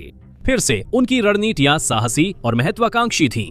उनकी रणनीति, जिसमें सांस्कृतिक क्रांति के बाद पहली बार सेना की पूरी इन्फेंट्री और तोपखाने के समन्वय की योजना शामिल थी, उसमें भारी मात्रा में तोपखाने का समर्थन था जो आमतौर पर किसी भी रेजिमेंटल कमांडर द्वारा मांगा या मिलने की उम्मीद से कहीं ज्यादा था। लेकिन एक बार फिर यह कारगर साबित हुआ। वियतनामी जवाबी हमले के बावजूद जांग के लोगों ने 6 दुश्मन रेजिमेंटों के खिलाफ तोपखाने के सहयोग से अपनी स्थिति बनाए रखी। उन्होंने अपनी क्षमताओं को साबित किया और इसके बाद उन्हें कई तरक्कियां मिली, जिसमें जियांग 1997 में मेजर जनरल, 2007 में लेफ्टिनेंट जनरल और 2011 में जनरल बने। 2017 में उन्हें सीएमसी के उपाध्यक्ष के प्रतिष्ठित पद से सम्मानित किया गया, लेकिन 2025 के अंत में वे सार्वजनिक जीवन से गायब हो गए। फिर जनवरी में उन्हें और लियाओ को आधिकारिक रूप से उनके पदों से हटा दिया गया। अचानक उनके वर्षों का अनुभव बेकार हो गया। उनकी सारी सेवा, बलिदान और प्रतिष्ठा एक रात में मिटा दी गई। शी और उनके सबसे वफादार समर्थक तर्क देंगे कि ये सब एक महान उद्देश्य के लिए था। पार्टी का कहना है कि सैन्य अधिकारियों की बड़े पैमाने पर हटाने की कार्रवाई राजनीतिक सफाई का हिस्सा नहीं है, ये बीजिंग द्वारा भ्रष्टाचार पर सख्ती का परिणाम है। सीसीपी का दावा है कि पीएलए लंबे समय से गंभीर भ्रष्टाचार की समस्या से जूझ रही थी, जिसमें अधिकारी फंड का गबन करना, ऊंचे पदों के लिए रिश्वत देना, दस्तावेजों में हेरफेर करना और इसी तरह की बातें शामिल थी। इस तर्क का समर्थन करने के लिए निश्चित रूप से कुछ सबूत मौजूद हैं। शी समर्थकों के अनुसार एक भ्रष्ट सेना कभी उस अहम विश्व स्तरीय दर्जे तक जिसे चीन हासिल करना चाहता है नहीं पहुंच सकती। अगर सेना में ऐसे अधिकारी भरे हों जो नियमित रूप से झूठ बोलते हैं, चोरी करते हैं और धोखा देते हैं, तो वो कभी भी उस उच्च स्तर की विश्वसनीयता और गुणवत्ता हासिल नहीं कर सकती जिसे हासिल करने की वो कोशिश करती है। इसलिए पार्टी का कहना है कि नियम तोड़ने वालों की जांच और सजा देना ही उसका एकमात्र विकल्प था। सीसीपी ये भी तर्क देती है कि पार्टी को हमेशा सेना पर पूरा नियंत्रण बनाए रखना चाहिए। तख्ता पलट या बिखरी कमांड चेन का जोखिम नहीं हो सकता और यही उच्च अधिकारियों को हटाने तथा उनकी जगह कम अनुभवी लेकिन अधिक वफादार और भरोसेमंद लोगों को लाने का एक और कथित औचित्य बताया जाता है। हालांकि कई विश्लेषक तर्क करते हैं कि पार्टी का रुख गहन जांच के सामने टिक नहीं पाता। जेम्सटाउन फाउंडेशन ने एक विश्लेषण प्रकाशित किया जिसमें जियांग योशुआ को शी जिनपिंग से मतभेदों के कारण हटाने पर विभिन्न चीनी स्रोतों के खुले डेटा से तर्क दिए गए। जियांग और शायद अन्य लोगों पर लगे आरोप भ्रष्टाचार से कम और शी जिनपिंग की नीतियों से असहमति से ज्यादा जुड़े हैं।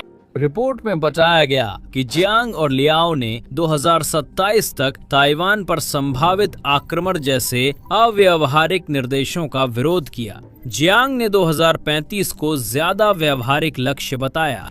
ऐसा लगता है कि शी जरूरी नहीं कि भ्रष्टाचार को दंडित कर रहे हों, बल्कि अवज्ञा को दंडित कर रहे हैं और उन सभी को हटाने की कोशिश कर रहे हैं जो उनके सामने खड़े होकर उन्हें ना कहने की हिम्मत करते हैं। जैसा कि हेलेना लेगार्डा, जो मैरिक्स में शोध करता है, कहती हैं, जियांग और लियाओ की सफाई के बाद आधिकारिक बयानबाजी से यह स्पष्ट हो जाता है कि उनकी बर्खास्तगी राजनीतिक थी और इसका आधार शी और उनके लक्ष्यों के प्रति कथित या वास्तविक वफादारी की कमी थी। कई विश्लेषकों का मानना है कि विरोधियों को हटाकर शी पीएलए को कमजोर कर रहे हैं और अपनी विश्व स्तरीय सैन्य महत्वाकांक्षाओं को भी नुकसान पहुंचा रहे हैं।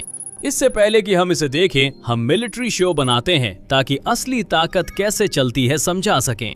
अगर आप नए हैं तो सब्सक्राइब करें ताकि कुछ मिस ना हो। ऊपरी तौर पर ऐसा लगता है कि शी न सिर्फ भ्रष्ट अधिकारियों को हटाने का काम कर रहे हैं, बल्कि इस प्रक्रिया में उन लोगों से भी छुटकारा पा रहे हैं जो भविष्य में उनकी सत्ता को कमजोर कर सकते हैं। गहराई से देखें तो उनका असली मकसद सामने आने लगता है। वो सिर्फ व्यक्तियों को निशाना नहीं बना रहे हैं, बल्कि वो उन संबंधों को भी निशाना बना रहे हैं जो सेना के भीतर अलग अलग लोगों और समूहों को जोड़ने वाले अनौपचारिक लेकिन महत्वपूर्ण ताकत के नेटवर्क हैं, जिन्हें चीनी में गुआनशी कहा जाता है। ऐसे तरह तरह के नेटवर्क किसी न किसी रूप में हर सेना में पूरी दुनिया में मौजूद होते हैं। ये इस बात का स्वाभाविक और लगभग अपरिहार्य परिणाम है कि सैन्य दुनिया कैसे काम करती है। उदाहरण के लिए, जो सैनिक एक ही समय पर भर्ती होते हैं और एक ही जगह पर बेसिक ट्रेनिंग लेते हैं, उनके बीच हमेशा एक खास तरह की भाईचारा या अपनापन होता है।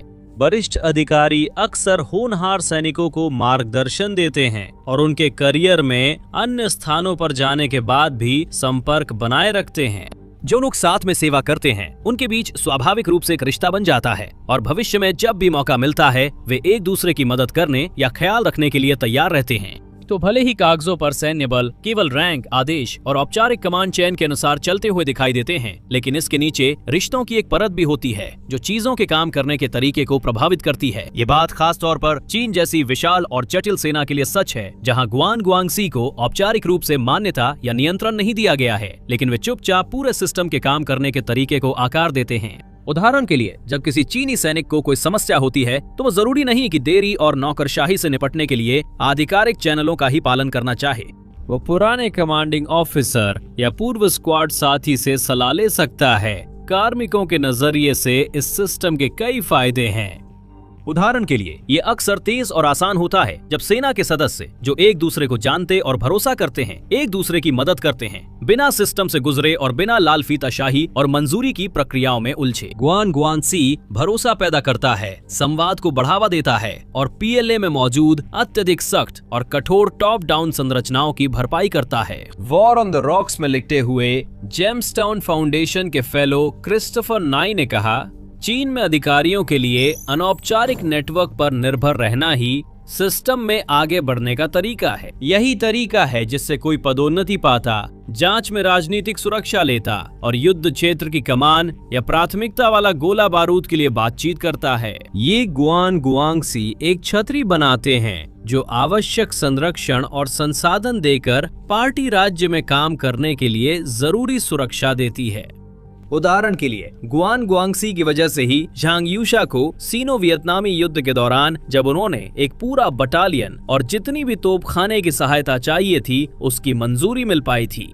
वो एक प्रतिष्ठित जनरल के बेटे थे, उनके पास संपर्कों का नेटवर्क था और उन्होंने पिता के नाम से कुछ लोगों से मदद मांगी। अपने करियर में आगे चलकर जियांग में अपने लक्ष्यों को हासिल करने के लिए अपने संपर्कों का फायदा उठाना जारी रखा। 2000 के दशक के अंत में शेनयांग सैन्य क्षेत्र के कमांडर रहते हुए जियांग ने एक सैन्य आवास योजना चलाई, जिसमें सैन्य भूमि आवंटन से स्थानीय सरकार और डेवलपर्स के बीच बड़े निर्माण सौदे कराए गए।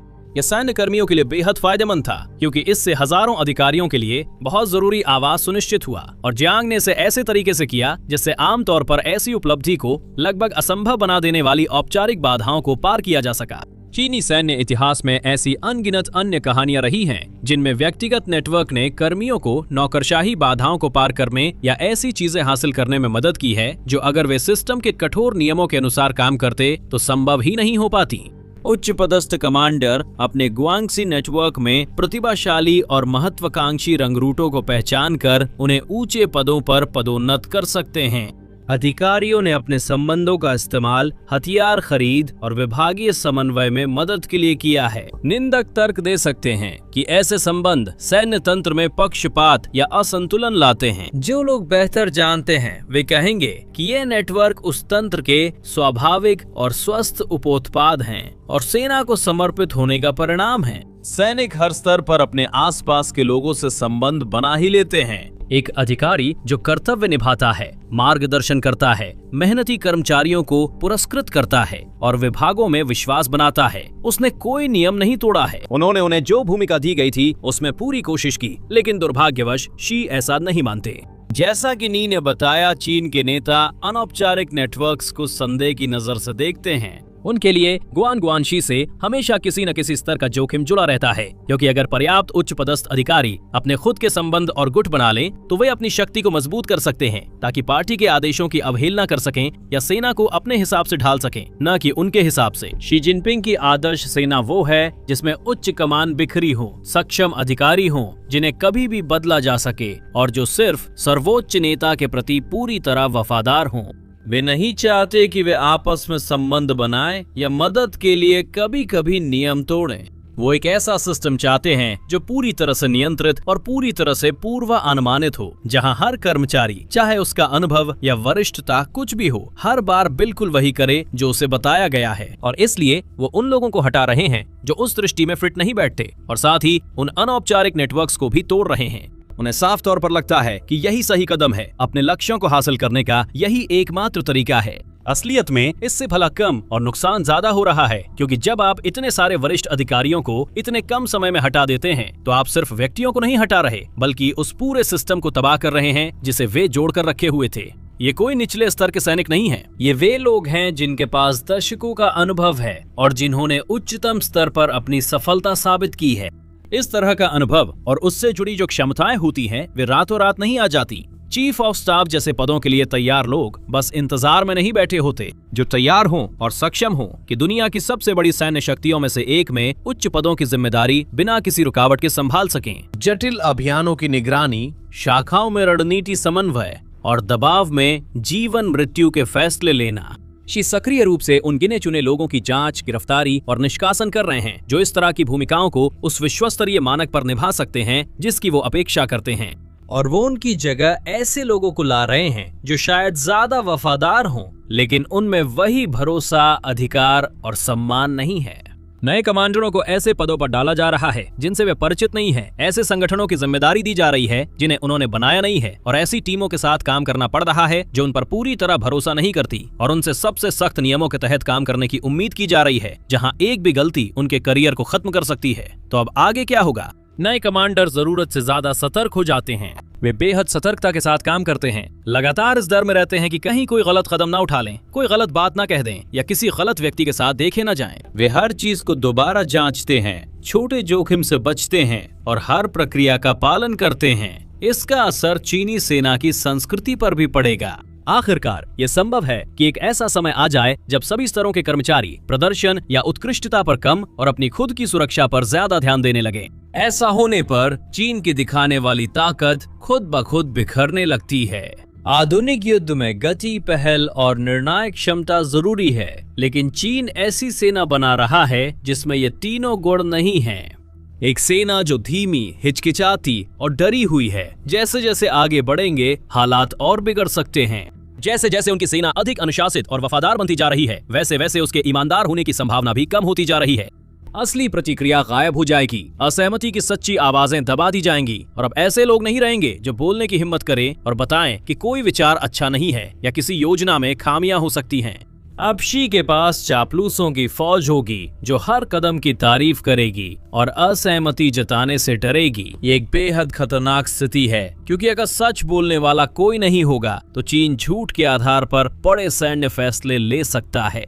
जैसे जैसे वो अपने देश की क्षमताओं में अधिक आत्मविश्वासी होते जाएंगे, उदाहरण के लिए शी अपेक्षा से भी जल्दी ताइवान पर हमला शुरू कर सकते हैं, जो आसानी से बड़े संघर्ष का कारण बन सकता है, जिसमें अमेरिका, यूरोप जैसे देश भी शामिल हो सकते हैं और संभवतः वैश्विक संघर्ष हो सकता है जिसे दुनिया दशकों से रोकने की कोशिश कर रही है।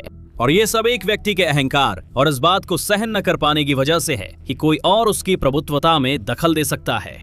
शी जिनपिंग एक आदर्श सेना बनाना चाहते हैं जो आधुनिक, अनुशासित और पूरी तरह से वफादार हो। वो इसे हासिल करने के लिए अपनी पूरी ताकत लगा रहे हैं। जिन लोगों को वो प्रतिद्वंदी मानते हैं उन्हें हटा रहे हैं, अधिकार को और कड़ा कर रहे हैं और ऊपर से नीचे तक पूरे सिस्टम को नया रूप दे रहे हैं। लेकिन कथित भ्रष्टाचार हटाते हटाते वे लचीलापन भी खत्म कर रहे हैं और अनौपचारिक नेटवर्क्स को तोड़कर वे भरोसा भी मिटा रहे हैं। वफादारी मांगते हुए वे ईमानदारी को हतोत्साहित करते हैं, जिसका असर शांति के समय कम दिखता है। लेकिन जब संघर्ष आएगा, जो लगभग निश्चित है कि आएगा, तो जो नुकसान उन्होंने किया है उसे छुपाना नामुमकिन होगा। दशकों से लड़ाकू विमानों और बम वर्षकों के पास हवा से दागी जाने वाली मिसाइलों को ले जाने और लॉन्च करने के सिर्फ दो तरीके हैं। या तो मिसाइलें बम वर्षक के बम बे के अंदर रखी जाती थी, या फिर उन्हें पंखों के नीचे पायलन पर बाहर की तरफ लग्स के साथ लगाया जाता था। ये दोनों तरीके बहुत प्रभावी रहे हैं और आज भी हैं। इनकी सीमा केवल इतनी है कि कोई विशेष विमान एक बार में कितनी मिसाइलें ले जा सकता है और किसी भी ऑपरेशन में कितने विमान तैनात किए गए हैं। अब अमेरिका ने उस समीकरण को पूरी तरह उलट दिया है। पेंटागन ने एक शानदार नया सिस्टम तैयार किया है जो क्रूज मिसाइलें ले जाने में सक्षम विमानों की संख्या और वे कितनी मिसाइलें ले जा सकते हैं इसे काफी हद तक बढ़ाने का वादा करता है। रैपिड ड्रैगन सिस्टम ये एक गेम चेंजर जैसा लगता है, खासकर इंडो पैसिफिक क्षेत्र में, जहां अमेरिका सक्रिय रूप से चीनी वायु रक्षा को पछाड़ने और निष्क्रिय करने के नए तरीके खोज रहा है। और भी बेहतर बात यह है कि रैपिड ड्रैगन के लिए कोई महंगा नया उपकरण बनाने की जरूरत नहीं है या मौजूदा तकनीक में कोई बड़ा बदलाव करने की भी जरूरत नहीं है। ये विचार इतना तर्कसंगत है कि लगता है किसी ने पहले क्यों नहीं सोचा। रैपिड ड्रैगन इसे अनोखा बनाता है और पूर्वी एशिया में शक्ति संतुलन अमेरिका के पक्ष में कर सकता है।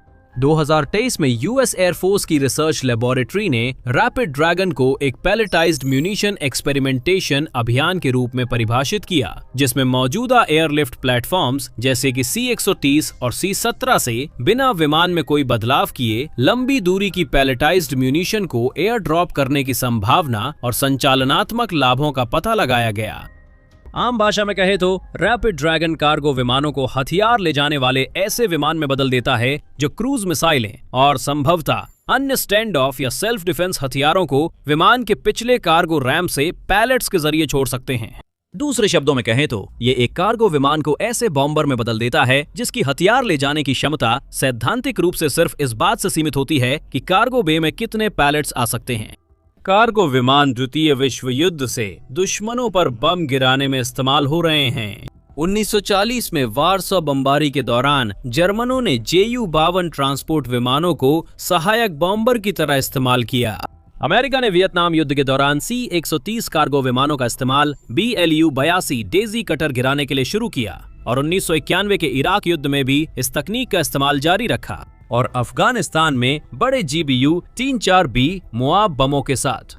लेकिन वे बम हैं, मिसाइल नहीं। बम गिराने के लिए विमान को काफी करीब जाना पड़ता है, जबकि स्टैंड ऑफ क्रूज मिसाइलें दूर से दागी जा सकती हैं।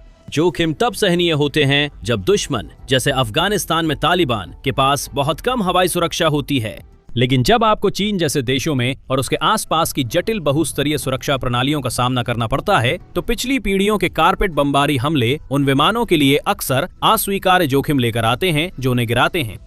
इसलिए अब स्टैंड ऑफ क्रूज मिसाइलें ज्यादा इस्तेमाल हो रही हैं, जिन्हें हवाई सुरक्षा से दूर से दागा जाता है और इन्हें उन्नत फाइटर जेट्स व बॉम्बर से लॉन्च किया जाता है। सीमित लॉन्च क्षमता की समस्या अब भी है। मिसाइलों को ट्रांसपोर्ट विमान से वैसे नहीं गिरा सकते जैसे ग्लाइड बम्स गिराते हैं। अमेरिका वियतनाम युद्ध से ही कार्गो विमानों से मिसाइल लॉन्च करने के तरीके आजमा रहा है। 1974 में अमेरिका ने वास्तव में कहीं से भी ICBM लॉन्च करने की संभावना का प्रदर्शन किया था, जब उसने इसका परीक्षण किया था। 57 फुट लंबा 88,000 पाउंड वजनी LGM-30 मिनटमैन को C-5A गैलेक्सी विमान से एयर ड्रॉप किया गया था। B एक बॉम्बर के सस्ते विकल्प के तौर पर अगले दशक में cruise missile carrier aircraft CMCA design किया गया। इस विचार के तहत बोइंग 747 200 कार्गो एयरफ्रेम्स को विशेष उद्देश्य वाले क्रूज मिसाइल लॉन्चर के रूप में पुनः कॉन्फ़िगर किया जाना था, जिनमें 50 से 100 AGM-86 ALCM मिसाइलें ले जाने की क्षमता होती। मिसाइलें टेल फ्यूजलाज के साइड रोटरी लॉन्चर से तेजी से छोड़ी जाती और ऑनबोर्ड कंट्रोल सिस्टम द्वारा गतिशील रूप से लक्षित की जाती। CMCA पूरी तरह विकसित नहीं हुआ, लेकिन रैपिड ड्रैगन इसी विचार पर आधारित है जो मौजूदा विमानों को कम लागत में स्टैंड ऑफ आर्सेनल शिप्स बनाता है। इसकी संभावना का मुख्य विचार 2003 में एयरफोर्स इंस्टीट्यूट ऑफ टेक्नोलॉजी के ग्रेजुएट छात्रों ने खोजा था, जब उन्होंने ट्रांसपोर्ट एयरक्राफ्ट के पिछले हिस्से से पैराशूट लगे पैलेट ट्रे से मिसाइलें तैनात की थी। इस विचार को 2010 के दशक में और विकसित किया गया, जिसका परिणाम रैपिड ड्रैगन के रूप में सामने आया। ये कार्यक्रम 2019 में शुरू हुआ था और 2020 से 2021 के बीच यूएस एयरफोर्स के विकास समूहों और उद्योग साझेदारों की एक टीम द्वारा इसे और विकसित किया गया। 2021 में न्यू मैक्सिको के व्हाइट सैंड्स मिसाइल रेंज में किए गए प्रारंभिक परीक्षणों ने C-17A और ECG-130SJ दोनों विमानों से प्रतिनिधि मिसाइलों की रिलीज को प्रमाणित किया। 2021 के अंत तक ये अवधारणा लाइव फायर परीक्षण के लिए तैयार थी। 16 दिसंबर 2021 को मेक्सिको की खाड़ी के ऊपर अपने पहले और अंतिम लाइव फायर परीक्षण में एक सशस्त्र रैपिड ड्रैगन ने उड़ान के दौरान एक MC-130J कार्गो विमान पर एक दूरस्थ कमांड और कंट्रोल नोड से लक्ष्य डेटा प्राप्त किया। इसके बाद उसने उस डेटा का उपयोग अपने सशस्त्र AGM-158B joint air to surface stand off missile या JASSM मिसाइल को निशाना बनाने के लिए किया, जिसे हवा से गिराया गया और उसने सफलतापूर्वक अपने पेलोड को तैनात किया, जिसमें एक लाइव मिसाइल ने अपने 9 सैनिक लक्ष्य को नष्ट कर दिया। लगभग 1 साल बाद नवंबर 2022 में पहली बार यूरोपीय थिएटर में लाइव फायर किया गया। नॉर्वे के उंडोया स्पेस टेस्ट रेंज में एट्रियस 2022 सैन्य अभ्यास के तहत MCU-130J से रैपिड ड्रैगन पैलेट में जसाम एयर ड्रॉप का प्रदर्शन किया गया। और अब 2026 में प्रयोग का चरण समाप्त हो चुका है और रैपिड ड्रैगन कार्रवाई के लिए तैयार है। अप्रैल 2026 में air force life cycle management centre या AFL-CMC ने ड्रैगन कार्ट की स्थापना की घोषणा की, जो मोबिलिटी एयरक्राफ्ट को तथाकथित पैलेटाइज्ड गोला बारूद से लैस करने का आधिकारिक कार्यक्रम है। इसका मतलब है कि रैपिड ड्रैगन अब कोई प्रयोग नहीं है, ये एक आधिकारिक संचालन योग्य अमेरिकी सैन्य कार्यक्रम है। ये दर्जा एक महत्वपूर्ण कदम है और ये दर्शाता है कि अमेरिकी सेना रैपिड ड्रैगन कार्ट परियोजना को लेकर कितनी गंभीर है। परियोजना की प्रोग्राम ऑफ रिकॉर्ड स्थिति, दीर्घकालिक बजट आवंटन और भविष्य की सेना की योजना में औपचारिक एकीकरण की गारंटी देती है। मई 2026 में ये कार्यक्रम प्रयोग और संचालन तैनाती के बीच संक्रमण चरण में प्रवेश कर गया, जिसमें 2027 में मिडिल टीयर अधिग्रहण रैपिड फील्डिंग मार्ग के माध्यम से तैनाती की उम्मीद है। ये जिस तरह से काम करता है वो तकनीकी रूप से उन्नत होने के साथ साथ आश्चर्यजनक रूप से सरल भी है। रैपिड ड्रैगन एक स्मार्ट डिस्पोजेबल बॉम्ब बे है जो बॉक्स में आता है और इंटरफेस से फायर कंट्रोल सेंटर की टारगेटिंग जानकारी हथियारों तक भेजता है। मिसाइलें पैलेटाइज्ड लॉन्च मॉड्यूल्स में लोड होकर ट्रांसपोर्ट एयरक्राफ्ट में डाली जाती हैं। Loading standard cargo handling system से होती है, जो एयर मोबिलिटी कमांड फ्लीट में पहले से इस्तेमाल हो रहे हैं। रैंप से छोड़े जाने के बाद पैलेट पैराशूट से स्थिर होकर हवा में एक एक कर क्रूज मिसाइलें छोड़ता है। ये सुनने में सरल और कम तकनीकी समाधान लगता है ना? सच है, ये सिस्टम बिना बदलाव के मानक अमेरिकी सैन्य कार्गो विमान का उपयोग करता है और मिसाइल तैनाती के लिए वही कौशल चाहिए जो आमतौर पर सप्लाई या वाहनों के एयर ड्रॉप में होते हैं। लेकिन इसे संभव बनाने वाली तकनीकी और प्रक्रियागत सूझबूझ को कम करके नहीं आंकना चाहिए। ड्रैगन कार्ट को ऐसे ढांचा गया है कि सरकार को ज्यादा डेटा अधिकार और तकनीकी नियंत्रण मिले, जो पुराने रक्षा कार्यक्रमों से अलग है। केंट म्यूलर के अनुसार, जो ड्रैगन कार्ट कार्यक्रम के सिस्टम इंजीनियरिंग प्रोग्राम मैनेजर और प्रोग्राम आर्किटेक्ट हैं, ड्रैगन कार्ट सचमुच बॉर्न डिजिटल सपना सच होने जैसा है। ये system model based systems engineering models के भीतर ही बना है। Model based systems engineering MBSE एक कार्यप्रणाली है जो जटिल सिस्टम्स की परिभाषा, डिजाइन और सत्यापन के लिए दस्तावेजों की जगह औपचारिक मॉडलों का उपयोग करती है। ये इस बात में एक बुनियादी बदलाव को दर्शाता है कि इंजीनियरिंग संगठन सिस्टम की आवश्यकताओं, संरचना और व्यवहार को कैसे कैप्चर और संप्रेषित करते हैं। दस्तावेजों पर निर्भर रहने की बजाय MBSE एकीकृत मशीन पठनीय मॉडलों का उपयोग करता है जो एकमात्र सत्य का स्रोत होते हैं। तो ये ड्रैगन कार्ट पर कैसे लागू होता है? म्यूलर ने बताया कि चूंकि इंजीनियरिंग हमारे पास है, अगर किसी नए पेलोड के लिए लंबा लॉन्च मॉड्यूल चाहिए तो हम उसका मॉडल बनाकर लोड पाथ एनालिसिस करते हैं और प्रोडक्शन वेंडर्स को भेज देते हैं। तो सिद्ध मौजूदा तकनीकों को नए तरीके से जोड़कर और डिजिटल आर्किटेक्चर पर सख्त नियंत्रण रखते हुए प्रोग्राम ऑफिस ने पारंपरिक बाधाओं को खत्म किया, जिससे तेज विस्तार और भविष्य में अपग्रेड संभव हुए। खास बात यह है कि यह मॉड्यूलर रैपिड आइटरेशन सिस्टम पहले ही व्यवहार में साबित हो चुका है। टेस्ट में डिप्लॉयमेंट बॉक्स का आकार कॉन्फ़िगर किया जा सकता था, जो 4 से लेकर 45 AGM-158B JASM ER या एक्सटेंडेड रेंज क्रूज मिसाइलों तक था। लेकिन ये अकेली मिसाइल नहीं है जिसे रैपिड ड्रैगन कार्ड तैनाती के लिए बनी है। लंबी अवधि में AFL-CMC के अनुसार प्रोग्राम ऑफिस का लक्ष्य एक एकल सामान्य एयर टू सरफेस गोला बारूद विकसित करना है, जो किफायती, अनुकूलनीय हो और जिसमें महत्वपूर्ण स्टैंड ऑफ रेंज हो, ताकि युद्ध क्षेत्र को सरल बनाया जा सके। अब मिसाइल का डिजाइन ऐसा हो कि उसे पैलेटाइज्ड और लग्ड लॉन्च कॉन्फ़िगरेशन दोनों से तैनात किया जा सके।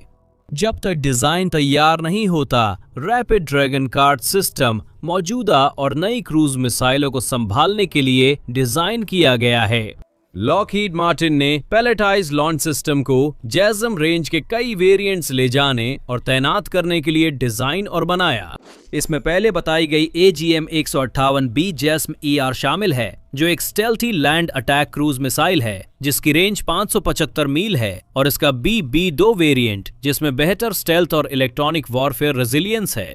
इसमें AGM-158 CLRA LRASM यानी long range anti ship missile भी शामिल है, जिसकी रेंज भी लगभग समान है, जो समुद्री युद्ध के लिए खास तौर पर बनाई गई और उन्नत गाइडेंस सिस्टम से लैस है। आने वाली JASM XR की रेंज 1000 मील है। फिर भी जितनी सक्षम ये हथियार हैं, ये बेहद महंगे भी हैं और इन्हें बनाने में काफी समय लगता है। JASM ER के B वेरिएंट की कुल लगभग 3232 यूनिट्स बनाई जानी हैं, जिनके ऑर्डर अमेरिका के साथ साथ जापान, नीदरलैंड्स, पोलैंड, फिनलैंड और ऑस्ट्रेलिया से भी हैं। प्रत्येक यूनिट की कीमत उत्पादन बैच पर निर्भर करती है, जो 1 से 1.6 मिलियन डॉलर प्रति यूनिट हो सकती है। ये ऊपरी सीमा आमतौर पर अपग्रेडेड BB-2 वेरिएंट की कीमत भी होती है, जिसकी कुल 4656 यूनिट्स का उत्पादन किया गया है। C वेरिएंट या LRASM एंटी शिप मिसाइल काफी ज्यादा महंगी है, क्योंकि इसमें अतिरिक्त autonomous target recognition, IRRF seekers और डेटा लिंक जैसी सुविधाएं शामिल हैं। प्रति यूनिट लागत 3.5 मिलियन डॉलर तक पहुंच सकती है। चूंकि यह अभी विकास में है, इसलिए XR का कुल उत्पादन और प्रति यूनिट लागत अभी स्पष्ट नहीं है।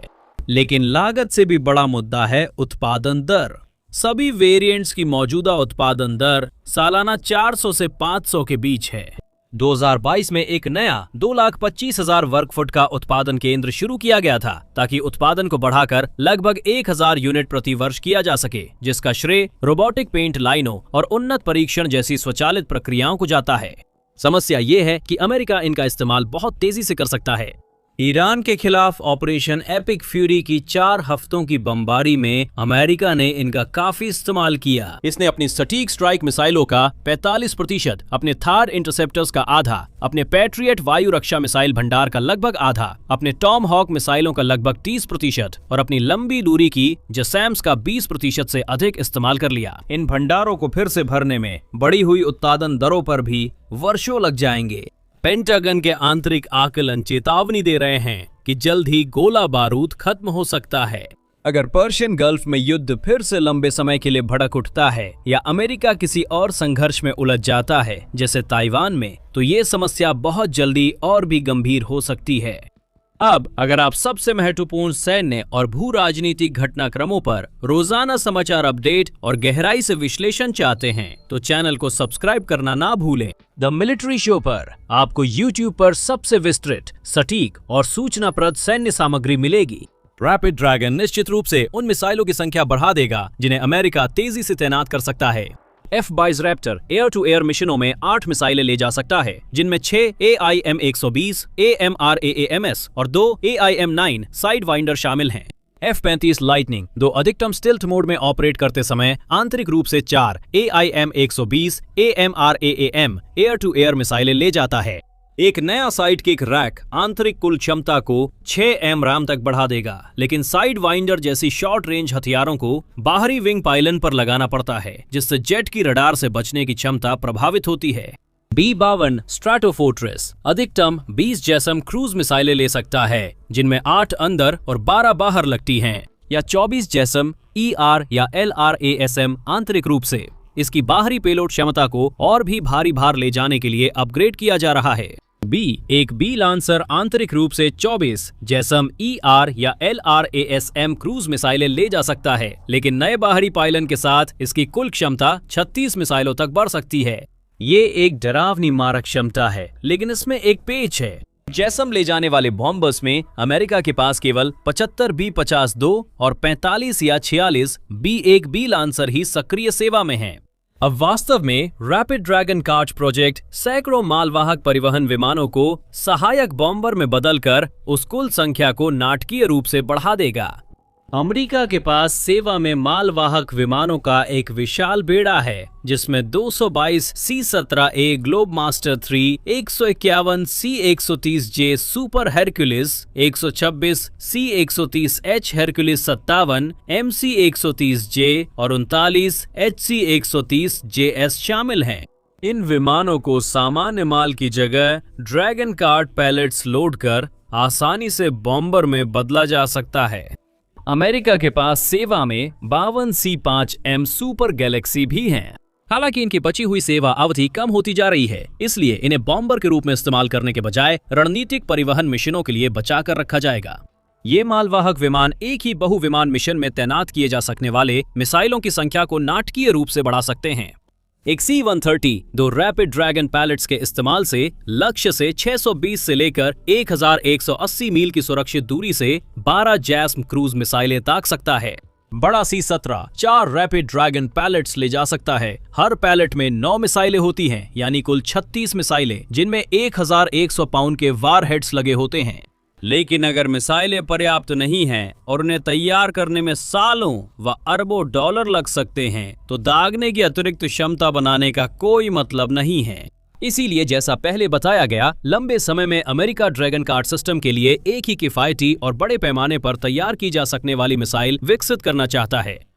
इस दौरान वो पैलेट्स में उपयोग के लिए कई सस्ते और स्केलेबल मिसाइल विकल्पों का विकास तेज कर रहा है। और जब इन मिसाइलों की खरीद की बात आती है, तो अमेरिका वाकई में अपने शब्दों पर अमल करते हुए इसमें भारी निवेश कर रहा है। पेंटागन अगले 5 वर्षों में लगभग 28,000 सस्ती क्रूज मिसाइलें खरीदने के लिए 12 अरब डॉलर खर्च करने का इरादा रखता है, ताकि अपनी जैसैम खरीद को पूरा किया जा सके, जिसमें दोनों तरह के लगे हुए और पैलेटाइज्ड विकल्प शामिल हैं। अमेरिका के पास इन कम लागत वाली मिसाइलों को विकसित करने के लिए कई कार्यक्रम चल रहे हैं। ड्रैगन कार्ट परियोजना में AFL-CMC ने family of affordable mass munitions FAM, जिसे ERAM इनिशिएटिव के तहत विकसित किया गया है, को भविष्य की ड्रैगन कार्ट तैनाती के लिए पसंदीदा मिसाइल परिवार चुना है। विशेष रूप से मई 2026 में पेंटागन ने रक्षा निर्माताओं एंडारिल, एंड्यूरिल, क्वेस्पायर, लीडोस और जोन 5 के साथ मिलकर लो कॉस्ट कंटेनराइज्ड मिसाइल्स या LCCM कार्यक्रम शुरू किया। इस समय ये कास्टिलियन के साथ कम लागत वाले हाइपरसोनिक समाधानों के बड़े पैमाने पर कार्यान्वयन पर काम करेगा। पेंटागन का लक्ष्य है कि वो 3 साल में इस कार्यक्रम के तहत 10,000 मिसाइलें हासिल करे। ये बहुत बड़ा काम है। लेकिन हम LCCM मिश्रण में किस तरह की मिसाइलें देखने की उम्मीद कर सकते हैं?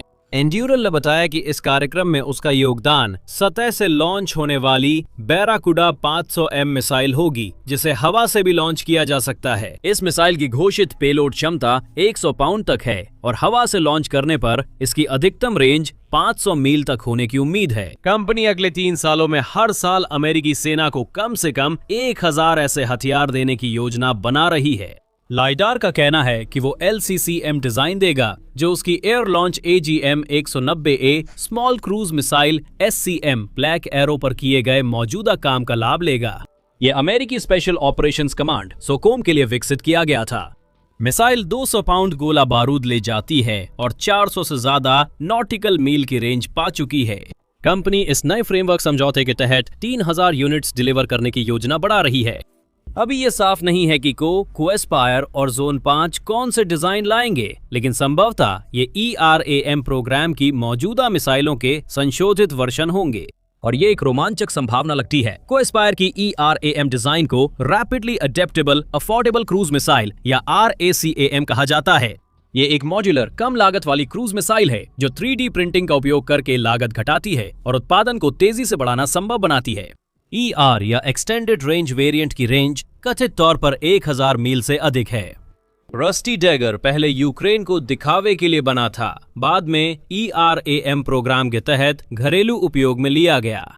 समझा जाता है कि इसकी रेंज 150 से 280 मील के बीच है। पेलोड 500 पाउंड वर्ग का है और उसमें प्लास्ट फ्रेगमेंटेशन वारहेड है जिसमें कुछ हद तक पेनिट्रेशन की क्षमता भी है।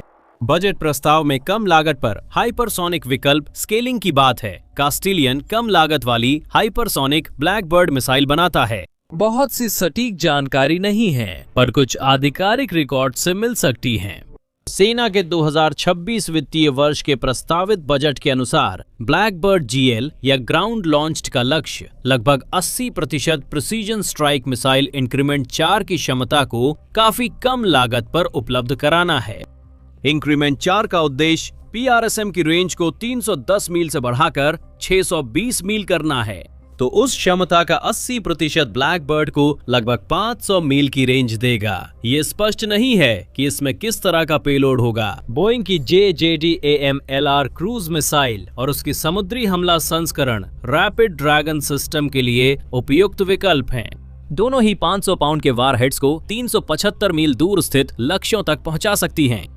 अब ड्रैगन कार्ड सिस्टम स्पष्ट रूप से अमेरिका के लिए क्रूज मिसाइलों की तैनाती की संख्या को काफी बढ़ाने का एक नया तरीका खोलता है, क्योंकि ये उन विमानों की संख्या को भी काफी बढ़ा देता है जिनसे इन्हें तैनात किया जा सकता है। लेकिन इसका रणनीतिक महत्व भी है, खासकर चीन जैसे लगभग बराबरी के प्रतिद्वंदी के लिए। ये कुछ हद तक विडंबनापूर्ण है, क्योंकि रैपिड ड्रैगन नाम की उत्पत्ति भी चीन से हुई है। ये 10वीं सदी के एक चीनी घेराबंदी हथियार से लिया गया है, जिसे जिलोंगचे या रैपिड ड्रैगन कार्ड कहा जाता था। ये एक क्रॉसबो थी जो सुरक्षित दूरी से कई लंबी दूरी की क्रॉसबो मिसाइलें एक साथ दाग सकती थी। रैपिड ड्रैगन लॉन्च सिस्टम दुश्मन की रक्षा प्रणाली को स्टैंड ऑफ हथियार दूरी से संतृप्त करने के लिए बना है, जिससे लॉन्च विमान सुरक्षित रहता है। इसे तेजी से तैनात किया जा सकता है। मौजूदा एयरलिफ्ट बेड़े का उपयोग करके कम लागत और प्रशिक्षण में बड़े पैमाने पर हमले के मिशनों में महत्वपूर्ण वृद्धि का विकल्प प्रदान किया जा सकता है। तेजी से बम वर्षक उपलब्ध कराने के साथ ड्रैगन कार्ड अमेरिका को बहुआयामी हमलों में ज्यादा विविधता देता है। अब अमेरिका सस्ती क्रूज मिसाइलों के पैलेट्स को जैसम ER और LR ASM से जोड़ सकता है। सस्ते हथियार दुश्मन के हवाई क्षेत्र को संतृप्त करेंगे, जबकि स्टिल्थ जैसम ER और LR ASM महत्वपूर्ण लक्ष्यों को निशाना बनाएंगे। कार्गो विमानों का उपयोग विरोधियों की टारगेटिंग में पहले ही अस्पष्टता ला देता है। क्या वे अपेक्षाकृत हानि रहित C-17 अमेरिकी सैनिकों के लिए आपूर्ति ले जा रहे हैं जो उस क्षेत्र में तैनात हैं? वे हैच खोलने और दर्जनों सटीक क्रूज मिसाइलें छोड़ने के लिए तैयार क्यों हैं? चीनी योजनाकार नहीं जान सकते कि ये विमान क्या कर रहे हैं या कौन सी मिसाइलें लॉन्च कर सकते हैं। सुरक्षित डेटा लिंक और नेटवर्क टारगेटिंग आर्किटेक्चर के साथ ड्रैगन कार्ड अमेरिकी ऑपरेशनल प्लानिंग के लिए तेजी से केंद्रीय बनती जा रही वितरित युद्ध अवधारणाओं का समर्थन करता है। लंबी दूरी की मारक क्षमता को कुछ बॉम्बर्स या फाइटर्स तक सीमित रखने के बजाय जब इसे मोबिलिटी एयरक्राफ्ट फ्लीट्स में बांटा जाता है, तो अमेरिका अपनी आक्रामक क्षमता बढ़ाता है और विरोधी के लिए रक्षा को जटिल बना देता है। ये इंडो पैसिफिक क्षेत्र में अमेरिकी वायु अभियानों को जटिल बनाने के लिए पेनस्टेकिंगली और महंगे तरीके से बनाए गए चीनी एंटी एक्सेस और एरियल डिनायल नेटवर्क्स की योजनाओं में एक गंभीर बाधा है। कार्गो एयरक्राफ्ट फ्लीट्स की स्ट्राइक क्षमता फैलाकर वॉशिंगटन चीनी योजनाओं को जटिल करता है और लंबे अभियानों में संचालन क्षमता बनाए रखता है। ड्रैगन कार्ड पैलेट्स को लॉन्चिंग एयरक्राफ्ट में बदलाव की जरूरत नहीं है, जिससे अमेरिका के कार्गो फ्लीट्स की मॉडिफिकेशन लागत नहीं होगी। इसका मतलब है कि ड्रैगन कार्ड्स 63 अन्य देशों के उन साझेदारों को भी दिए जा सकते हैं जो C-130 चलाते हैं, जिससे ये सिस्टम सेनाओं को स्टैंड ऑफ स्ट्राइक क्षमता का सस्ता तरीका बनता है। ये एक नवोन्मेषी और व्यावहारिक सिस्टम है जो अमेरिका को उसके प्रतिद्वंदियों से आगे रखता है।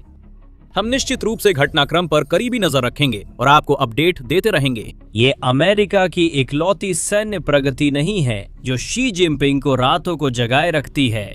देखें कि चीन के महंगे एयरक्राफ्ट कैरियर 1970 के अमेरिकी युद्धपोत से क्यों हार सकते हैं। देखने के लिए धन्यवाद।